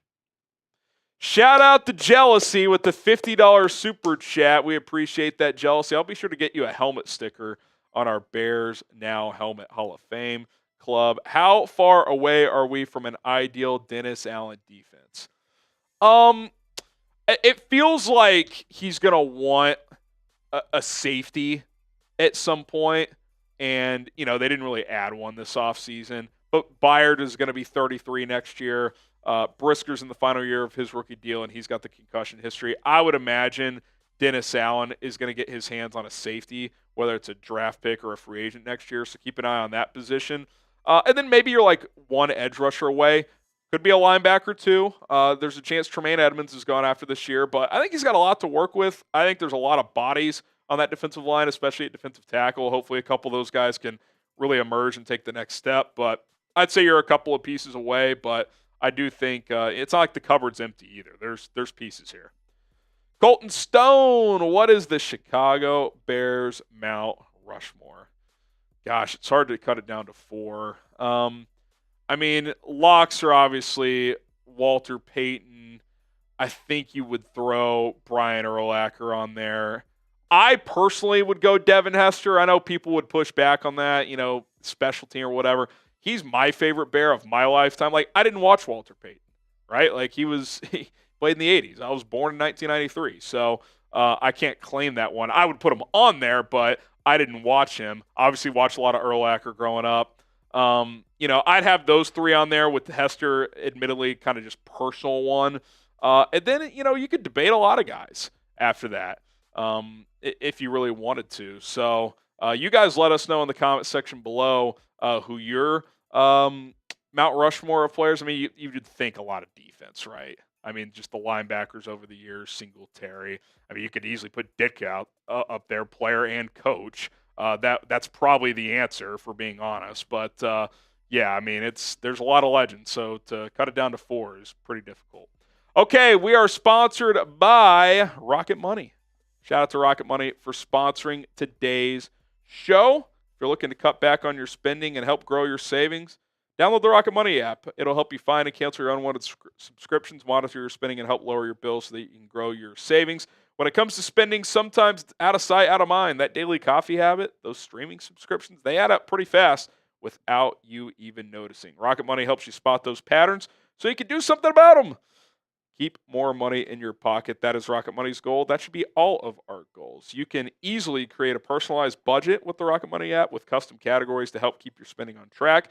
See your monthly spending trends in each category to know exactly where your money is going. You can do basic banking things too, like, upcoming bills. They're going to have those listed out for you. You're going to see all your subscriptions listed out. You can check your credit score. It's all very easy to navigate. Download the app today. They have 5 million users and have saved a total of $500 million in canceled subscriptions alone, saving members up to $740 per year when they use all of the app's premium features. So get started at rocketmoney.com/bears now. rocketmoney.com/bears now. One more time, it's rocketmoney.com/bears now. Use our link today. Okay, Mike Nintendo Master, who do you guys want at running back? Nick Chubb, I think J.K. Dobbins or Jamal Williams. Well, he's asking you guys the question. You guys feel free to chime in there. I'd probably order it that way. You could certainly argue that Dobbins, especially coming off last year, maybe he's slightly safer, but he's got a rich injury history. If it's close, I think I would take the gamble and try to go with the more upside with Chubb. That's probably where I would lean. I don't know if any of those are major needle movers, which is why I would work them out first, do medical checks. But again, what I've said is what I'll continue to say. If there's a player out there that is a clear upgraded RB2 over Monungai, Roshan, whoever it is, I think that's a player worth signing. If it's not, you probably don't sign him. So that's kind of where it sits for me. Soldier Bear 85, if this new Bears regime with all the major changes and big investment ends up failing, do you think it's time to admit the Bears are cursed, destined to never get it right? I mean, I think words like that are always get thrown out, and like, this team is cursed. And it's like, well, the Cubs were cursed until they weren't, right? The Lions were cursed until they weren't. They're one of the better teams now. But admittedly, like, if Caleb Williams is a clear-cut number one pick, Ben Johnson, the offensive coach everybody wanted for 2 years, like, if this doesn't work, it's just like, when is it going to work? Like, it will eventually, but when? It's pretty tough. So I'm still optimistic about it. I will admit, if the next 3 years go by and it's 3 straight losing seasons, Caleb flames out, and Ben Johnson's over his head as a head coach, that's going to be tough. That next coaching search would be like, I've done 3 of these already now. It's grueling. Or I guess I've just done 2. Feels like 3. But a lot of QB talk. It would just be nice if Caleb's that dude and Ben's that guy. I'm not even saying like the best. Just be good. Like, can we be good? Like, can we have a top 10, 12 quarterback and a top half of the league head coach? That would be a good stepping stool based on where the Bears have been. Okay, guys, we are trying to get to our next milestone. We recently crossed 123,000 subs. Shout out to all of you. Trying to get to 124, 958 away. So if you want to join Bears Now and help this channel grow, hit that sub button, turn on notifications. Okay, Elite Run. Would you trade DJ Moore in a third for Christian McCaffrey?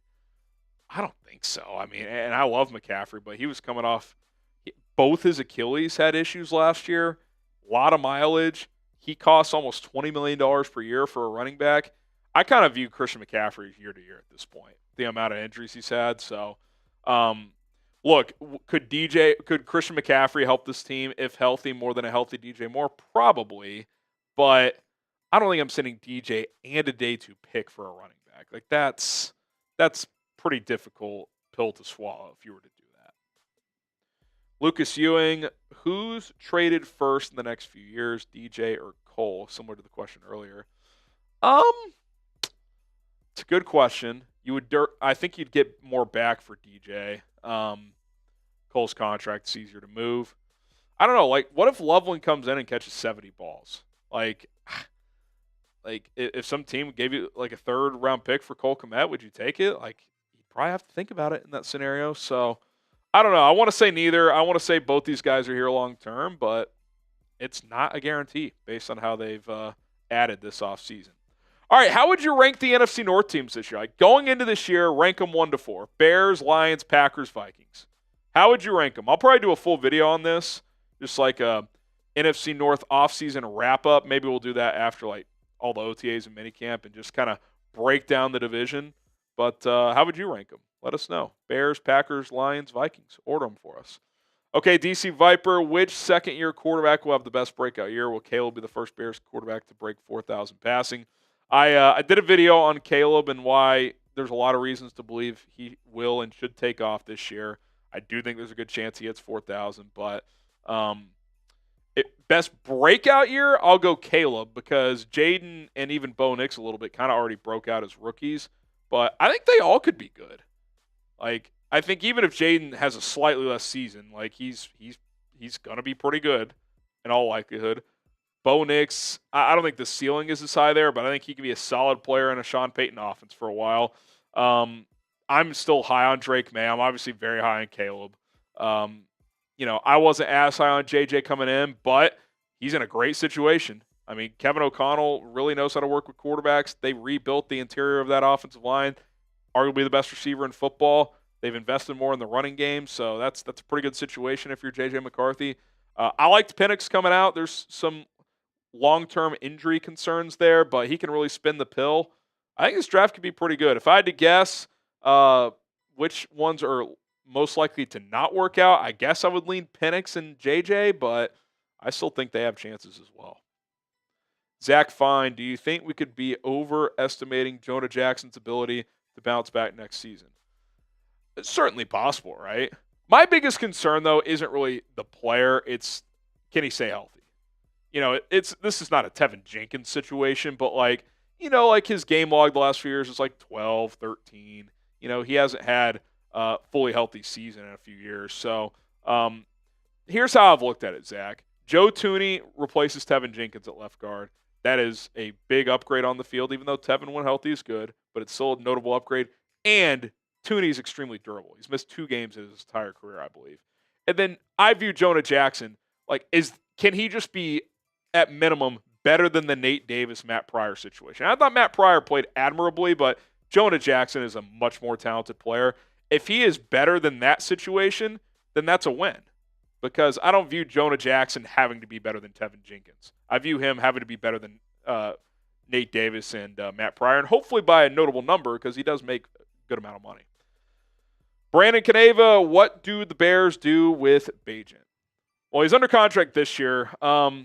It's interesting. Like, if the Bears go this whole season, Caleb plays all 17 games, and we don't see Bagent much, what does Bagent's market look like? He'll be a restricted free agent because that's where all UDFAs end up after year 3 if they get through their 3rd year. I think that's probably just you would tender him, and then you just see if a team throws some money. Like, could some team throw him $10 million to compete to be a bridge starter? I don't know.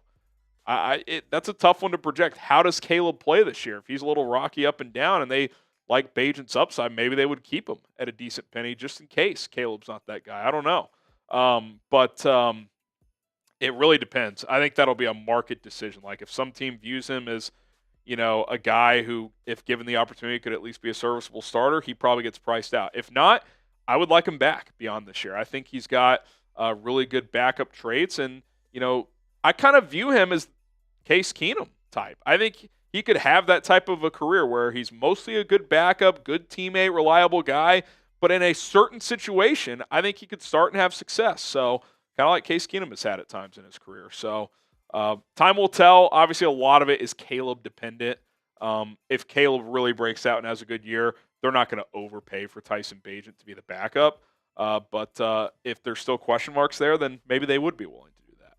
All right, really good questions today. Appreciate that, guys. Follow me on social media if you have more questions. I got to catch up on some DMs still post-draft, so I will work on that this weekend at HGramNFL, Twitter, and Instagram. DMs are wide open. Bear down. All right, Colin, do you have an opinion on this? Yeah, more, so more nice. likely to be gone? So nice we had to ask it twice. I think when you spend a first-round capital on a tight end, that usually, especially with the other tight end really only having 1 more year of guaranteed money left on his deal, I think Cole Kmet's probably going to be potentially on his way out come 2026. Like, if I had to rank it, like 2026, is Cole Kmet on the Bears roster? I'm pretty close to 50-50. 50-50. I could see that. A lot of factors, right? How productive is Loveland this year? Is he like clearly by the end of the year like, okay, this is a tight end one in the NFL? Okay, let's check that box.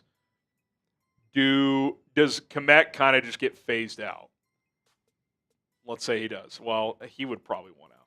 But on the flip side, even if Loveland breaks out and kind of supplants him, I wonder if there's a world where Kmet would accept being a number 2, either at current price tag or at a slight price reduction. He's a Chicago guy, grew up in the area. He by then will have made his guaranteed money on this extension. Would he be willing to go down from 11.5 to $7-8 million to be a productive tight end 2 to stay with his hometown team, especially if they finally have a winning season? Like, if the Bears aren't very good again, like if they win 6, 7, 8 games, miss the playoffs, and Loveland has supplanted, I could see Kmet being like, hey, I'm good. Like, I'm cool. Like, mutual decision, you guys can try to find a trade partner. Like, but if they win 10, 11 games, and even if he's not like the clear tight end 1 anymore, like he might look at that and be like, I've waited my whole career here to be competitive in my hometown team, and now I'm gone. Like, he might be willing to stay. So I could see that playing out. My gut tells me this offense is really suitable for DJ. I mean, Ben Johnson likes guys who can make plays after the catch, and DJ's one of the best at that. Didn't have his best year last year at times. Didn't necessarily seem fully locked in, but I mean, look, like if he's not locked in this year, he could be gone too. So like, they're not going to deal with guys that aren't fully bought in. But my guess is, if I had to guess who's more likely to be gone, I would agree. I would say Cole Kmet's more likely. Not saying either is likely, but I would say if you had to pick one, I would guess Kmet is more likely. Yeah. So. I agree. All right. Agree. My computer just died, but I'm good. I don't need it for this last segment. Let's get through this last seggy, and then we'll go ahead and sign off. So, yeah, here we go. I'm going to be driving the boat a little bit on this. Yeah. Producer Cullen kind of driving the boat coming up next. So, here we go. Bears Now, final segment of the day. Let's get to it.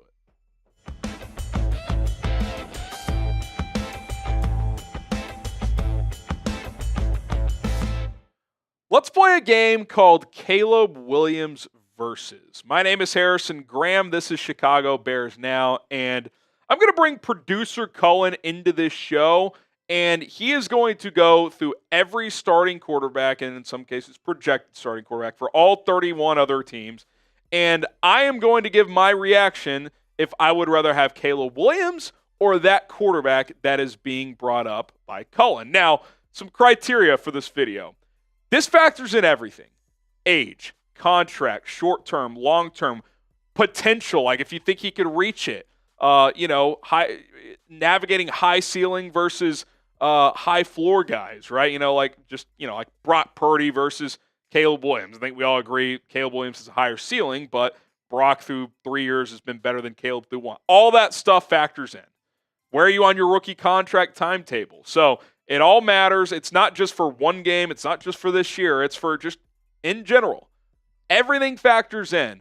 And, there's a lot of thought to, I'll take the 23-year-old because if he hits, he could be here for 15 years. So we're factoring it all, so keep that in mind. All right, I want this video to go viral. I want it to be spread all across social media, so I could really use your help. All you got to do is click that share icon, and then it gives you options. You can post it to Facebook, X/Twitter, Instagram, Snapchat. You can text it to your friends. Let's get as many Bears people, hell, non-Bears people. I'm sure I'll piss off some other fan bases with how I go through this video. And for Twitter, X specifically, if you tag me at HGramNFL, I will retweet it. So be sure to do that as well. All right, we are going to get started here in just a moment as producer Cullen Brown is getting ready to go on his end, and let's go ahead and get it started here. All right, Harry. Caleb Williams versus Josh Allen. I love Caleb. I love the upside, but it's clearly Josh Allen. I think Josh is 29 now, still in his late 20s. Even if he was 30, I would still take Josh clearly. If you have Josh Allen on your team, you're a Super Bowl contender. I know he hasn't gotten to one yet, but he's been knocking on the doorstep. he's kind of like the Phil Mickelson to Tiger Woods. Obviously, Phil won some, but like if it weren't for Patrick Mahomes, Josh would probably have at least one, if not two Super Bowls. So we're already at one quarterback I would take over Caleb Williams because, I mean, on the safe side of things, you probably have 6 to 7 really good cracks left with Josh Allen, if not 10, 11. I mean, guys are playing until they're 40, 42 now with advanced nutrition, sports science, all of that, with his frame and body. Obviously, as he gets older, he won't be able to run around as much, but I think clearly the answer is Josh Allen here. Yeah, I would agree. I mean, on any given Sunday, he could be the best quarterback in the NFL. Still has a long runway ahead of him, excuse me. And, yeah, I mean, look, that's not a, crazy take to have Allen ahead of Caleb Williams. Now, we hope Caleb Williams can maybe be in the conversation one day, but for right now, Josh Allen clears. All right, an interesting one right off here, Cullen. Tua Tagovailoa versus Caleb Williams. Who you got? I think you would have to take the chance with Caleb. Like, even if you're an exec or a GM who's not as high on Caleb, I think given Tua's concussion concerns, the inability to prove he can win against high-level competition, especially in bad weather, like Tua's game does not translate to a rainstorm, to cold weather, certainly to snow, and especially in the AFC, you're playing in big-time tough weather conditions, but really just down the stretch of seasons, you're in a lot of cold weather games, and he's one hit away from being, his career being in jeopardy, and he's making a ton of money. Caleb is still on his rookie deal, so I think this one is not easily Caleb, but I didn't think too hard about this one. I would take Caleb over Tua.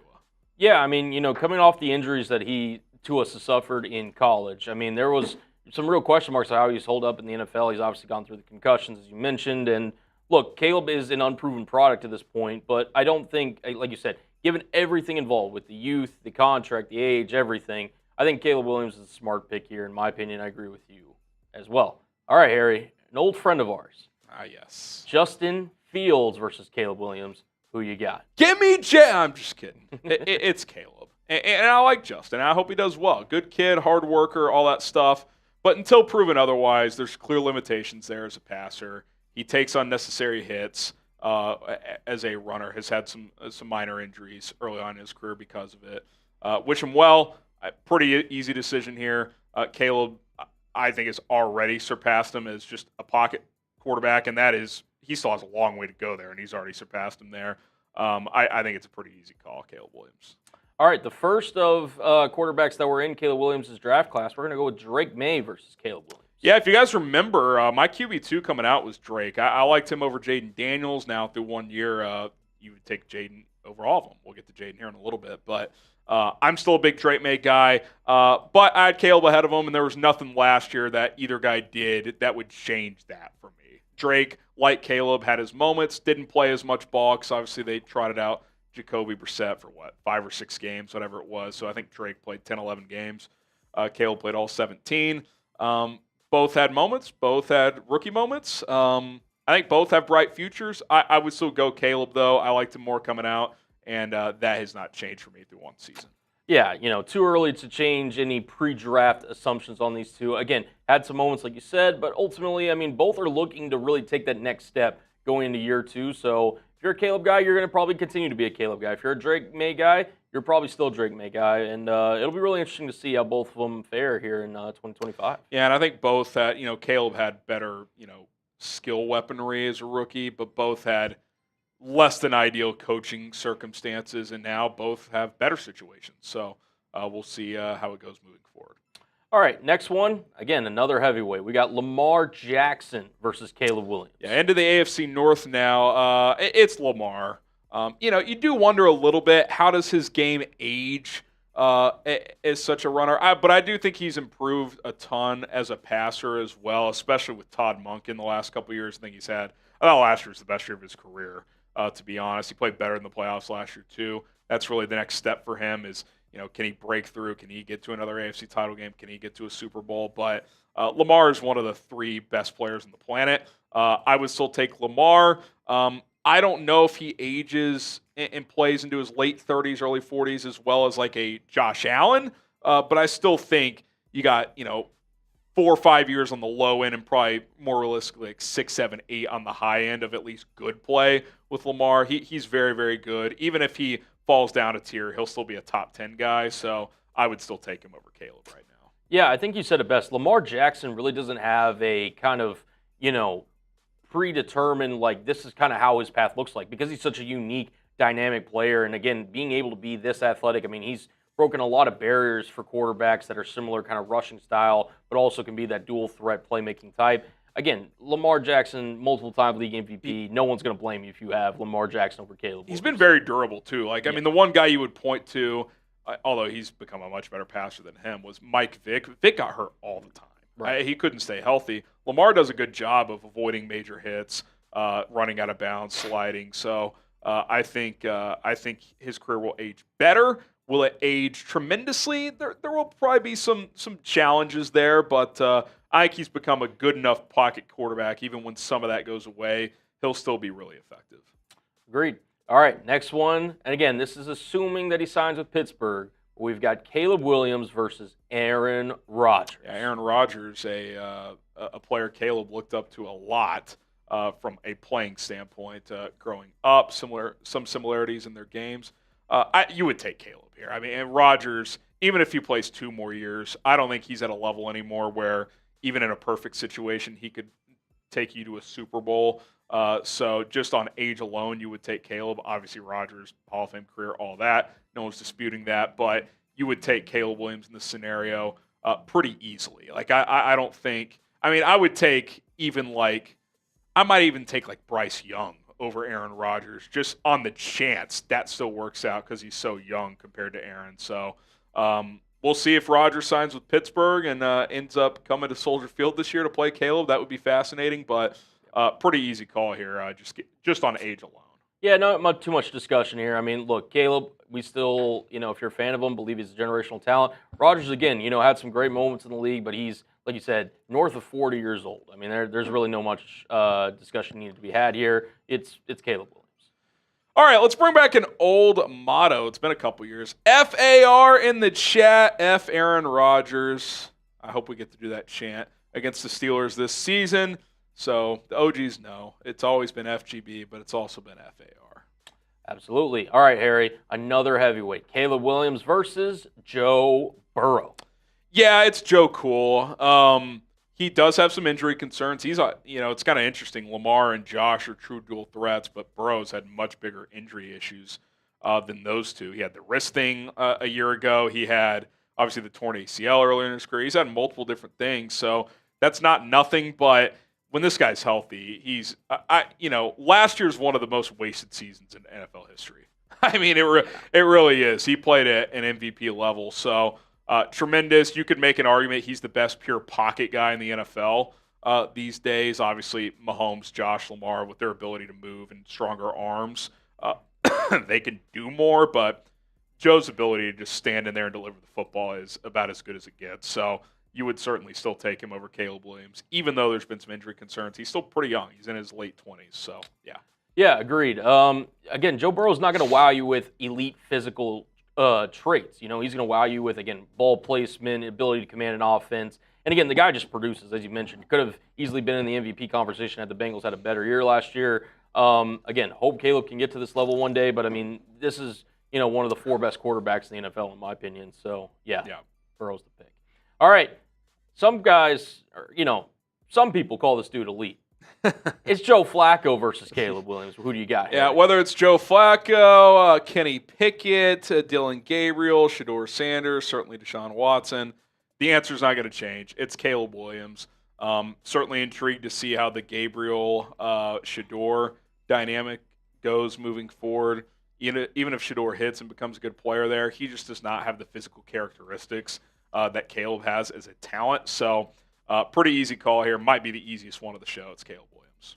Yeah, agreed. Again, Flacco, the fact that he's kind of commanding the ship kind of by default, things could be worse, Bears fans. So, yeah, rather have Caleb Williams than Mr. Flacco. All right, now we go on to the AFC South where we got the main guy up ahead, C.J. Stroud versus Caleb Williams. Harry, who do you got? This is a tough call. You could, going through this exercise, this might have been the toughest one because through 2 years, obviously Stroud's more accomplished. But last year, and we talked about this, Stroud regressed a little, and like the numbers, the advanced metrics, pretty similar to Caleb Williams, who drew a ton of heat last year for his rookie year. So now look, CJ's won 2 playoff games. He's a more polished pocket player at this point, but Caleb's got a stronger arm. He's better on the move, at least in theory. If he continues to progress, I think I would take Caleb.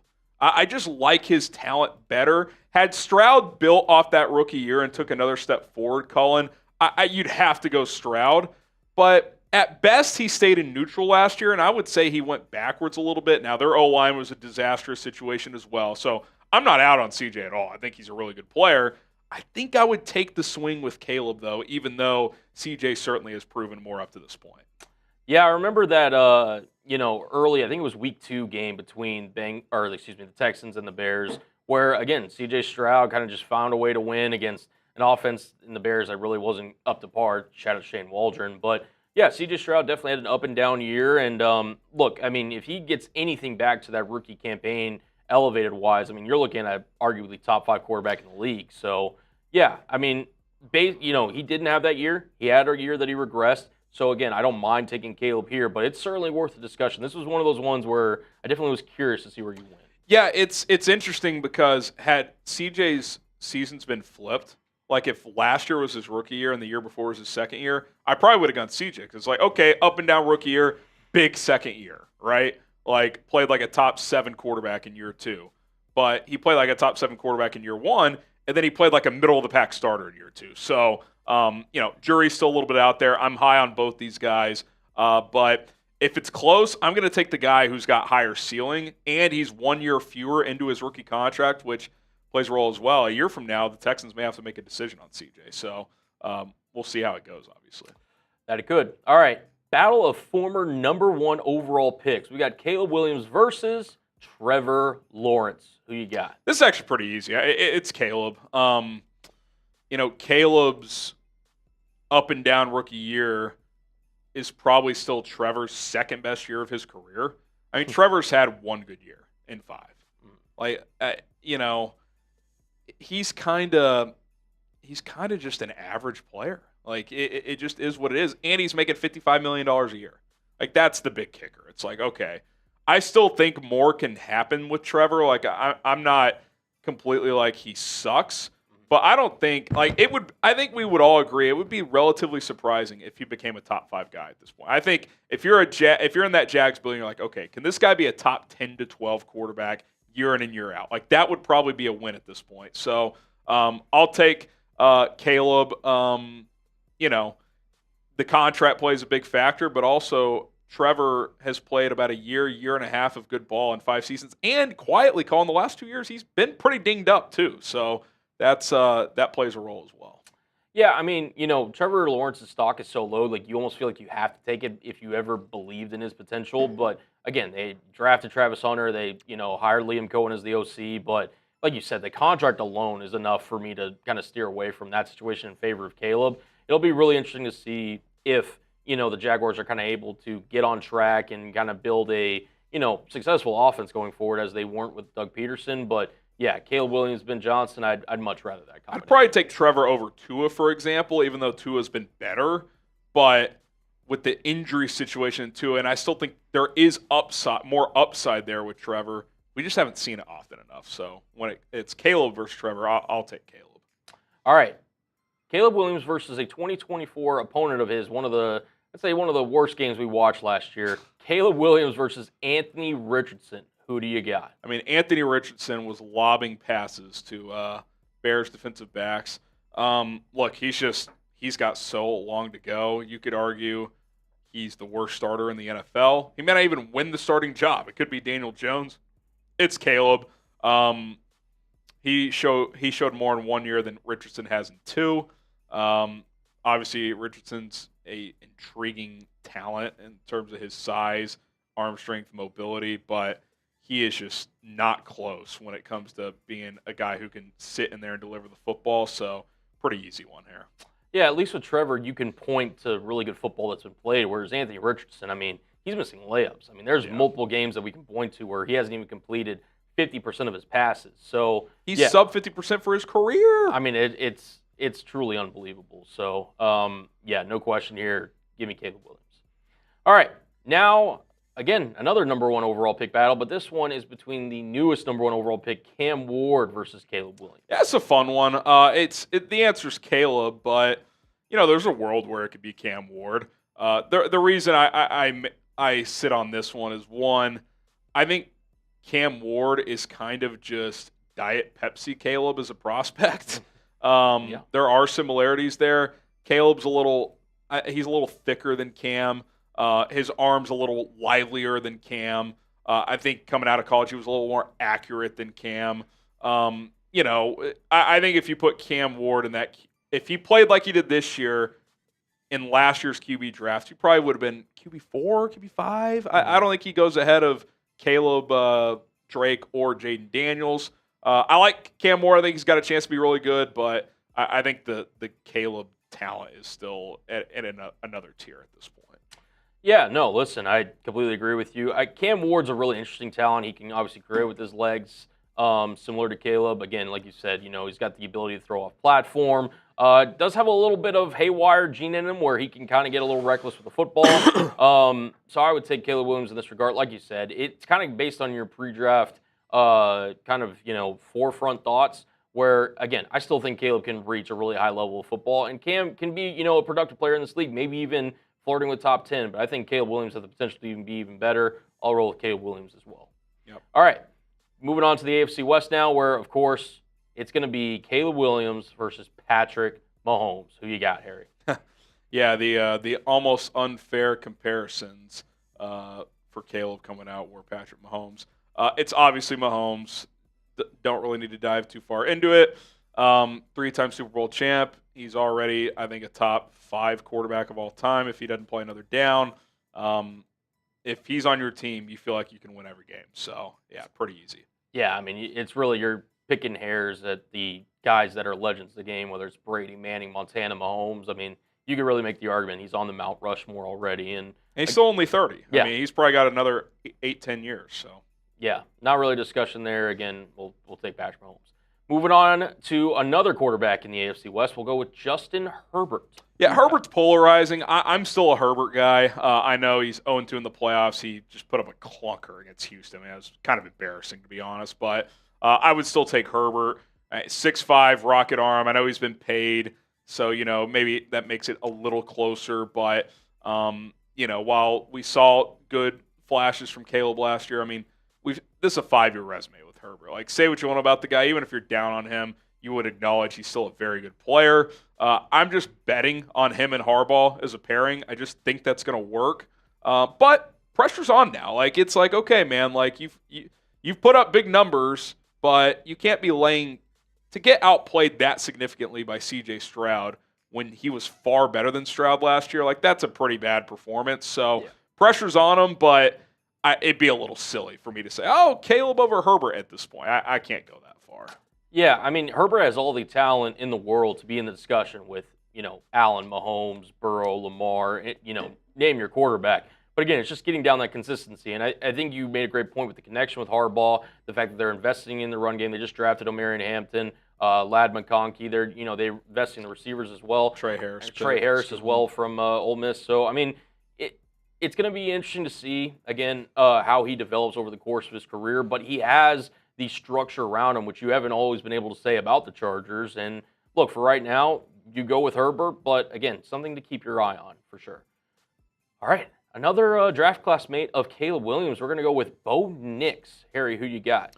Yeah, I mean, I think, look, if we're being fair, Bo Nix was more consistent as a rookie. I think Caleb's highs were probably higher, but Bo Nix, after the first few weeks when he was struggling, I thought he settled in nicely.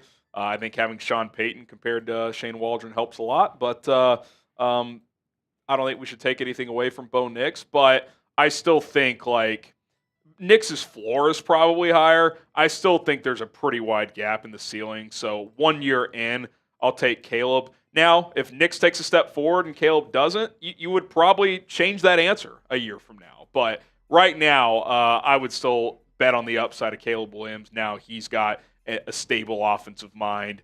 We'll see how Ben is as a head coach, but you feel good about game planning and play calling and all of that. Talent around him. Caleb's just raw ability is just better than Bo's, but Bo Nix impressed me last year. Like I thought he did some good things, and he certainly seems to be at least like on the long-term starter trajectory, which if you're Denver, you got to be pretty happy with. Yeah, it really doesn't matter, when you're a quarterback prospect. I mean, situation matters, and the environment that you landed matters. Bo Nix landed with a head coach in Sean Payton. He landed in with an offensive mind. Again, not the greatest skill talent around him. He did have Cortland Sutton as a receiver, but the fact that they were able to really instill confidence in him early and kind of get him going. I mean, he was at one point flirting for the Offensive Rookie of the Year alongside Jayden Daniels. So, again, I like Caleb's. Again, I agree with everything you said. I think his floor is, a really solid quarterback and everything. But with Caleb, you just have that extra gear, the extra playmaking, the ability to throw on the run, moving left, moving right. I would still take Caleb, but again, Bo Nix had the better year last year. No doubt. And this wasn't a layup one. I just think 1 year in, it's too early for me to just flip on that one. But yeah, I mean, it's if it's more of the same this year, like if for a second straight year Bo is clearly better, then you'd probably flip this. You'd say, well, 2 years in, larger sample size. So yeah, we'll see how it goes. Big year for both guys, obviously. For sure. All right, from the man that has never written back, Geno Smith versus Caleb Williams. Who you got? Old Geno, Raider now. You'd go Caleb. If I had to win one game tomorrow, I'd probably take Geno, but Geno's 35 now. He's 3 to 5 years left maybe. I know he signed an extension with the Raiders to keep him under contract through 27, I believe. I like Geno. I'm a Geno guy, but kind of feels like he's hit his ceiling, which is like a B-plus quarterback. Caleb's not to that level yet, but I still think he can at least get to that level, and he certainly just has more tools to do more. And Geno's making $40-something million per year. Caleb's on a rookie contract, and he's 12 years younger. So all that plays a role. Again, if this was to win one game, you'd probably go the other way, but for adding in all of the factors, I would still take Caleb Williams over Geno Smith. Yeah, I mean, Geno's had a heck of a rebound. Obviously, career backup for the most part, able to make a career for himself, get a, 3-year extension from Seattle, obviously now with Vegas. I mean, it's a truly remarkable story, but in terms of building for the future of the quarterback, it's Caleb Williams. Like, nothing much needs to be said on that regard. All right, shout out to Rocket Money for sponsoring today's show. We'll get to the NFC quarterbacks in just a second. Hopefully you've made it this far in the video. Get started with Rocket Money today, a personal finance app that can help you find and cancel your unwanted subscriptions, monitor your spending, and help you grow your savings. One feature with Rocket Money that's pretty cool is they'll help you cancel subscriptions you no longer want. They'll list them all out for you, streaming services, online newspapers, order delivery services, whatever it is, and you'll realize how much you're spending per month, both individually and collectively with all of those subscriptions. And if you decide you don't want to pay for X, Y, and Z anymore, just a few steps later, they're going to help you cancel those subscriptions. That way you don't have to deal with back and forth customer service. You can also negotiate to lower bills. You can stay on top of upcoming payments you have, check your credit score. It's a really useful and just user-friendly finance app, so I recommend you get signed up today. 5 million users and counting. They have saved customers $500 million in canceled subscriptions alone, and members can save up to $740 per year when they use all of the app's premium features. So get signed up today, cancel those unwanted subscriptions, and take advantage of all of the services with Rocket Money at rocketmoney.com/bears. Now, that link is in the comments and in the description. It's rocketmoney.com/bears now. All right, we got a fun one to kick off the NFC. Super Bowl MVP quarterback Jalen Hurts versus Caleb Williams. Harry, who you got? I struggle with this one because from a raw talent standpoint, I actually don't think it's that close. I really don't. I think Caleb's got a stronger arm. I think he's a much more polished player coming out of college. And even now, I don't view Jalen as that polished, but you got to give credit where credit is due. The guy's a grinder. He throws a nice deep ball. He's clearly the leader of that football team. I think I'd have to take Jalen Hurts. I mean, the guy is the defending Super Bowl champion and Super Bowl MVP. But I think it's also fair if someone says that situation he's in is unbelievable. If you plug him on some random team, is the impact the same? I would probably say not. But I think if I took Caleb over Hurts, even though I will stand on this thing, the talent is clearly in Caleb's favor. I think you have to take Hurts. The guy has been to 2 Super Bowls in the last 3 years. Like, at some point, you got to give him credit. I don't think he's an elite guy, but he's a top 10 guy. And, Caleb's 1 year, I don't think we've seen enough to say, yeah, I'd for sure take him over Jalen Hurts. Yeah, I mean, you have to give credit to Jalen Hurts for what he has accomplished so far in his NFL career. Obviously, last season capping off with a Super Bowl trophy. Look, I mean, Caleb Williams, and if you think about the hierarchy of the NFC, which now we're getting in the conference, Jalen Hurts is going to be one of those guys that Caleb Williams is going to be going up against for the foreseeable future. And like you said, Hurts doesn't have the polished, kind of refined game that you're looking for from an NFL QB. But he does win with intangibles. He's a great leader. He's a consummate pro. And there's a lot of value that Caleb can learn from a guy like Jalen Hurts. Not to say that Caleb doesn't have those qualities, but yeah, I think for right now, based on, body of work, and again, he's kind of delivered on his contract that he got paid, I'd agree with you. Here's where I give Jalen Hurts a lot of credit. He is getting everything out of his talent. Like, he is maximizing his talent. If Caleb maximizes his talent, he will have a better career than Jalen Hurts. But Jalen Hurts, I mean, if you told me best case scenario of what he'd be in the NFL, I don't think he would have accomplished this much. So, got to give him credit. I get he's with arguably the best run organization and talented team in the league, but listen, the guy wins and he makes a lot of plays. So, kudos to him. All right, going to the other side of the NFC Championship game, we've got Jayden Daniels versus Caleb Williams. Who do you got? Yeah, this will trigger Bears fans, and I still think there's a good chance Caleb has a better career, but I don't think I'd be being fair or objective if I said Caleb. I think you have to say Jayden. He took a joke of a franchise to the NFC Championship game. Guy was remarkable last year. Now, he's thin. I still worry long-term about that frame and his running. He takes a lot. Like, unlike Lamar, he takes some unnecessary hits, Colin. He's really got to learn to not do that, but the accuracy was there immediately. The deep ball is excellent. He's obviously dangerous as a runner. Caleb can run too, but not to Jayden's level. Again, I still think if you added up all the raw talent, I would lean Caleb, but it's not enough to say I would take him over Jayden. I don't want to overreact to 1 year, but the 1 year, it's 1 year for each guy. So I think you have to take Jayden Daniels. Please don't kill me, Bears fans, but I think right now you have to answer it that way.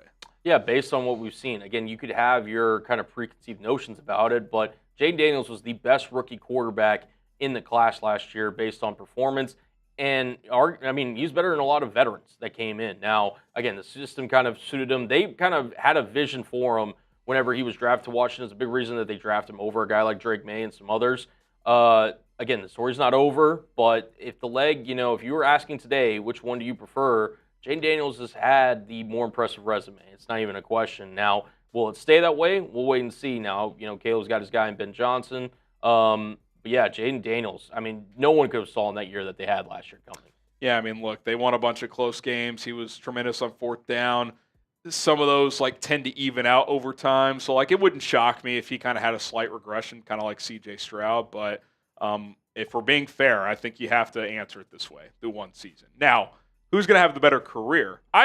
Clearly the jury's still out on that. I don't care if Jayden Daniels won the MVP as a rookie. It's 1 year. We'll see. You got to do it year after year to really establish yourself as a top guy. CW for Caleb Williams, JD for Jayden Daniels. Certainly wouldn't shock me if that ended up being Caleb, but through 1 year, it's definitely Jayden. Fair enough. All right, we got Caleb Williams versus another NFC East quarterback. This time it is Dak Prescott. Who do you got, Harry? I like Dak. I think he gets a little too much hate. Obviously, he's come up short in some playoff spots. Some injuries have piled up here. I'm going to take Caleb because he's $60 million a year. That's an overpay. He does have numerous injuries under his belt now. I think he's 30, 31 now. Good player. Again, 1 game situation. Right now, you'd probably take that, kind of like the Geno situation, but a little better than Geno. But I still think you would take Caleb, who's 7 years younger, has more raw talent. Dak's not the most naturally polished quarterback of all time. Good player in Dak, older, contract. I think it shifts back toward Caleb because of those factors. Agreed. Yeah, age and contract. Those are 2 big things kind of over-hurling Dak Prescott's contract. If he was performing at this level, on a rookie deal, or maybe even if he was, in his 20s still, mid to late 20s, you could have maybe a discussion. But based on those 2 factors alone, I'm going to roll. He also doesn't really move anymore. He's kind of like Jared Goff now. He's just a pocket guy, and he's become a good one, but like he's still not. He still has some like random misses where you're just like, ew, that's not great. So. All right, a new man in a new place. We've got Russell Wilson going up against Caleb Williams. Who you got, Harry? Yeah, no brainer. It's obviously Caleb. Russell is in the stopgap starter category at this point in time. Great career, but he's diminished product. Doesn't move as well anymore. Can still be effective, but even in a one-game scenario, I don't know if I'd take him over Caleb at this point. So, yeah, pretty easy one there. Agreed. Yeah. Yeah, no more to stop about it. Russell Wilson's kind of on the back nine and definitely closer to hole 18 in his career. Caleb's just getting started. All right, NFC South time. Baker Mayfield versus Caleb Williams. Yeah, I think this is a tough one, too. I mean, Baker quietly, Cullen, has been, I'd say, the last 2 years a top 10 guy. And last year, you could argue he was like top 5, 6. I mean, he had a tremendous year. This might surprise some people. I think I would lean Baker right now. He's only 30. He's in much better shape. And unlike Dak and Tua, his contract's pretty reasonable. He's making $35 million a year. I think it's the best QB contract in the league when you factor in everything. Unless you want to say Purdy's still on his rookie deal, but he's about to get paid. So, if Baker was making 55, 60, I might go with the upside play in Caleb, but you're kind of seeing Baker start to reach his potential finally. And it seems like it's sustainable now. Now, third play caller in 3 years. We'll see if that train continues. Tampa's done a good job of building around him, but I feel like Baker's got some staying power. I think he could be a high-level guy for 5-7 more years, and Tampa's loaded. They could be in the NFC title game this year. So that one was close. I'll lean Baker there. I think Caleb's upside is higher, but it's not like Baker's a low-ceiling guy. Like he had a high ceiling coming out. It's just taken a while for him to get there, and he's gotten there. I'll slightly lean Caleb Williams here just because of the fact that, again, you mentioned it, third offensive play caller, in 3 years. Jason Light obviously is one of the best GMs in all of football. I think he's done a tremendous job. They obviously added Emeka Egbuka to go along with Godwin, Evans, and obviously McMillan from last year that they drafted. They've got a lot of talent there in Tampa Bay, but I'll still bet on the upside of Caleb Williams over Baker, who I think, yes, he stabilized it and he's a fine quarterback. Again, some days, he's top 10, but I think Caleb Williams' potential and everything, I'm still going to bank on Caleb Williams. Now, if Baker goes out again this year and leads the Bucs to another NFC South title, maybe we'll have a different conversation, but I'll roll with Caleb for now. Yeah, I mean, that one really could have gone either way, but, Baker's been pretty damn good the last few years. Fair enough. All right, Michael Penix Jr., another draft classmate versus Caleb Williams. Who you got? Yeah, I haven't seen him much, so obviously, just on that, you'd go Caleb, but obviously Caleb better prospect too. Penix is intriguing. I liked him coming out. I was higher on him than most. A lot of people range from late first, mid second. I didn't think he'd go top 10, but I thought he was a first-round player. Clearly, Atlanta agreed. Rocket arm. I mean, he can absolutely rip it. Can move better than people give him credit for. But the accuracy can kind of come and go. I think we saw that in limited action last year with Atlanta. Sometimes he'd make an unreal tight window throw, and then other times it's like, where did that ball go? So, and there's injury concerns there long term. He had multiple ACL reconstructions in college, I believe. So, Caleb's more talented. He's younger, less injury history. Pretty easy, but I am intrigued with Penix moving forward. I'm intrigued also. The thing with Atlanta is I'm not really sure I trust their infrastructure. I mean, Terry Fontenot and Raheem Morris, they made some questionable decisions over there. There's aggressiveness, and then there's Atlanta. It's like a little reckless. Yeah. Now, they have talent on the roster, obviously Bijan Robinson, Drake London, whatever Kyle Pitts is at this point. Mooney had a good year last year. Yeah, but no, I'll still roll with Caleb Williams as well. All right. These two guys are, safe to say, linked together for the rest of their careers. Yeah. Bryce Young versus Caleb Williams. Who you got? Look, Bryce, I give him a lot of credit. It kind of felt like he was on track to be one of the bigger busts of all time after being awful his rookie year, awful the first few weeks of last year. It was so bad that they had to bench him, and I thought it was the right call. But they went back to him, and he was at least solid. Now, the height is always going to be an issue, especially since he's not a premier athlete. He doesn't have the strongest arm, but he throws up a good anticipation, He can throw kind of those second layer balls pretty well, but the talent gap is pretty significant. And Bryce has been at best inconsistent through 2 years, so it's pretty easily Caleb Williams. But there's at least hope if you're a Panthers fan now, which through 20 starts, it was like, oh my God, we're fucked. So the Bears, I think it's pretty clear they won that trade. Now, if Bryce becomes some elite quarterback, that could change that dynamic. But I don't think, like, at this point, if you're Carolina, you're just hoping he can be a solid starter. Like, I think that's, like, the goal. Yeah, I think the most disappointing thing for me about Bryce Young is his escapability was really a, calling card of his in college. And to be honest, just in the NFL with bigger, faster athletes, it really just hasn't been a factor for him. So for his sake, I hope that he can really, build on, like you said, the second half of last year. But yeah, it's Caleb Williams for me. The difference between like Bryce Young and like Kyler is just such a tremendous athlete. He can get out of jail. Bryce, you've seen it here and there, but not to the same degree. He doesn't move like that. Agreed. All right. Well, this guy is the quarterback for now in New Orleans. Yeah. Derek Carr versus Caleb Williams. Who do you got? Give me 30-year-old Tyler Shuck. No, I'm just kidding. Obviously, Caleb, you wonder how much leash Carr even has left as a starter in this league. Kind of feels like he's going to enter the stopgap cute starter category, whether that's right now in New Orleans or moving forward. I think he's kind of entering the Russell Wilson, trying to think like other guys in that, like a few years ago, Andy Dalton. I think he's entering that point of his career. So pretty easily Caleb.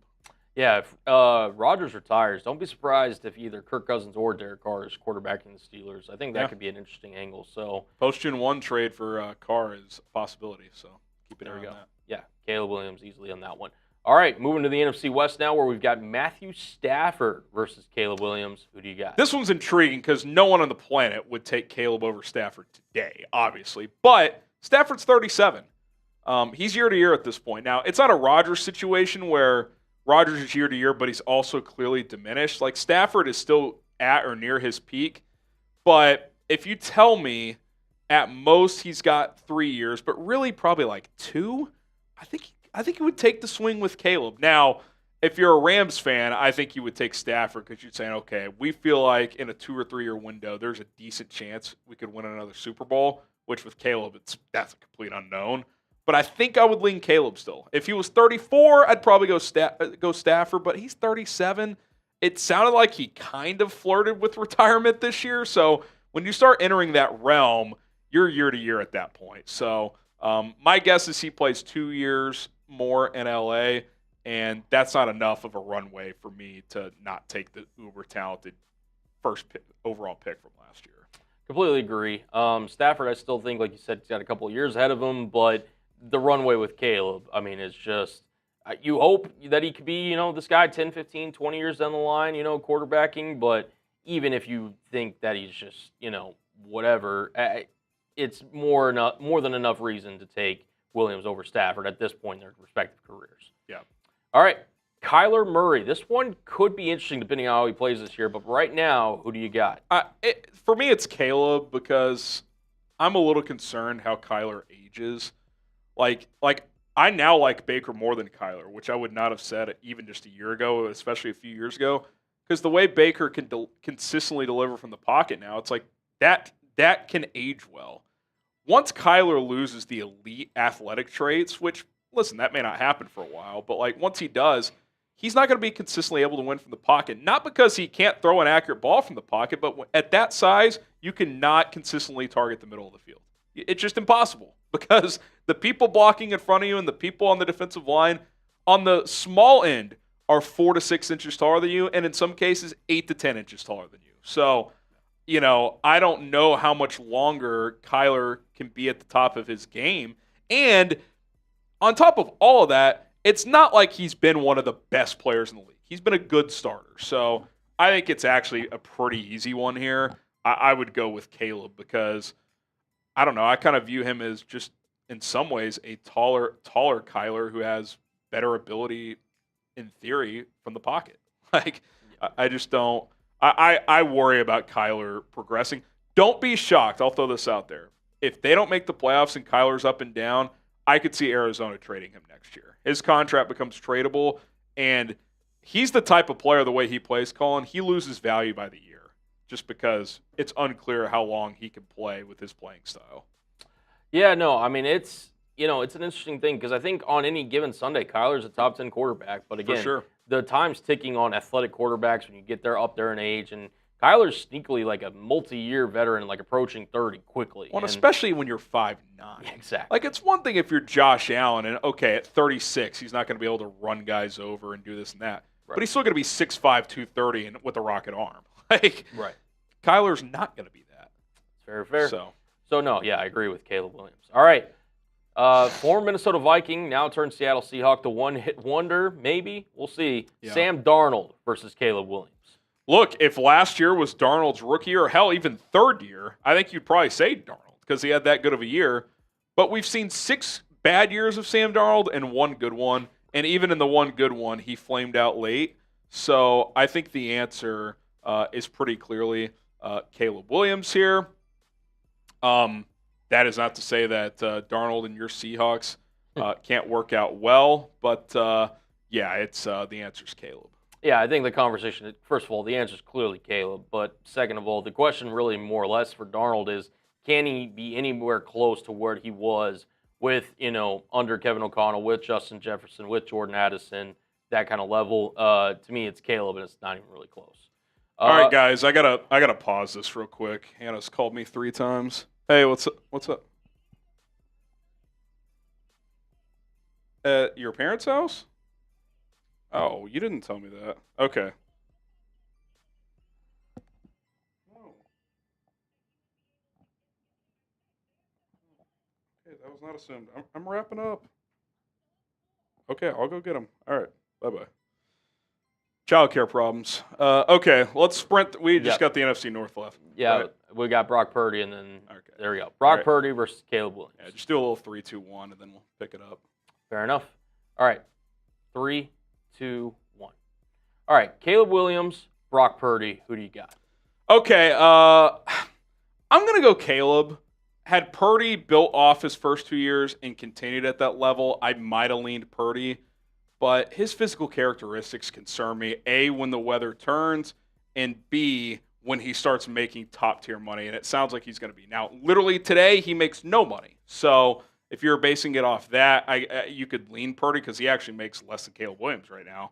But he's about to get paid, and even if it's team-friendly, it's going to be $45+ million. For those reasons, and him coming off a bad year or down year, I'll take Caleb. Agreed. Yeah, I think Brock's in an interesting spot, but give me Caleb Williams over Brock Purdy, just from the simple fact that I think his ceiling's just really higher than Brock's is. And Brock's about to get paid. All right, moving on to the final division now, the NFC North. First up, we got Jared Goff or Caleb Williams. This is a tough one, too. It's kind of like the Baker discussion, but Goff's actually more accomplished. I'll give Goff the benefit of the doubt here. I don't know what it's going to look like without Ben Johnson. Does he regress? Does he maintain? I think the last few years he's played at a tremendously high level, and he didn't make a Super Bowl with the Rams. So he's been good in 2 different spots. He's still only 30. I mean, you would think he's like 33, 34, but and the way his game is, I think he can actually play for a while because he's never banked on athletic traits.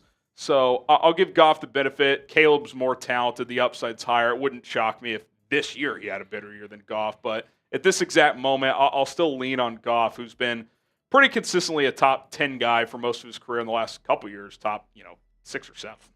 Yeah, I'm going to roll with Caleb. I think Ben Johnson, like that effect on Jared Goff. Again, under Sean McVay, he had the Super Bowl run and everything, and he went to Detroit. People thought he was going to have a downturn, and it turns out he was able to stabilize his career in Detroit.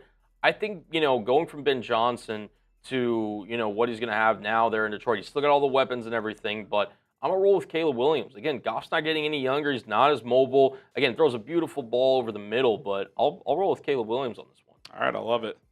All right, FGB down below, Jordan Love or Caleb Williams. Who you got, Harry? I'm going Caleb, and I don't know if I have rose-colored glasses on or what. I don't think I do. I've seen Jordan Love play one half of a really good season. He was fine last year. He was solid. He would probably say he was a little better than Caleb last year Guy's making $55 million a year, and he's still a relative unknown. So I think with the contract, it's actually pretty easy. Again, if it's one game today, that's up for debate. You, I guess, would lean Love in that scenario. He has won a playoff game, but I think in that Packers building, they're probably not thrilled with the year Jordan Love had last year after he got paid. Agreed.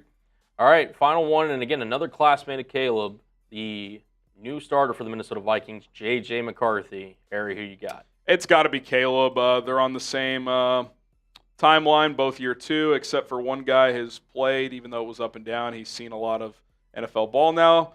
He was the number one pick. JJ was the 10th, and JJ's taken 0 snaps in the NFL. So, and he's coming off a knee injury. So, I like JJ's talent. I wasn't as high on him as others, but I do like the situation he's in. But I would have to go with Caleb Williams. Agreed. Just can't take an unproven prospect at this point. Unknown, complete unknown. Exactly. So, agreed. All right, that was a fun, long exercise. Enjoyed it. And real quick, if you added it up, I have him 10th, which kind of crazy to say. And I do want to be clear to not go, overly homer. I think I was pretty fair here. Like Cullen took Goff and Baker, Caleb ahead of those guys. But it's a combination of everything. You're banking on upside. You're betting on potential. If it was just for entering this season, he'd probably be like in the mid-late teens, right? Like you would certainly have Stafford ahead of him. You would probably have guys like Dak ahead of him and a few others. Like you'd probably have him more between like 16 and 22. But if you combine all the factors, contract, age, upside, short-term, long-term, I think top 10-ish, top 12 is fair. And it wouldn't shock me if this time next year we're doing the exercise, he's up there 5, 6, 7. So I'm very bullish on him. He's got to get more consistent. He's got a decent ways to go. But the talent is there. The infrastructure seems to be there now. And now it's up to him to go out there and prove it. So we'll see how it plays out. We're rooting for you 1-8. Am I too high or too low on ranking Caleb at number 10 in this exercise? Type H for high or L for low. Give us your take in the comments below. Don't forget to subscribe to the channel. We will continue to pump out content here on a daily basis here on Bears Now by Chat Sports. My name is Harrison Graham. Bear down. All right, guys. Appreciate everybody tuning in. Sorry about that. Miscommunication with the misses, which that's usually on my end. So got to get that straightened out or taken care of. So all good. I got to hop off. Shout out to Cullen for producing and guiding us through that segment. Hopefully you guys enjoyed it. I had to give some shout-outs, but my computer died as well. Shout out to Walter.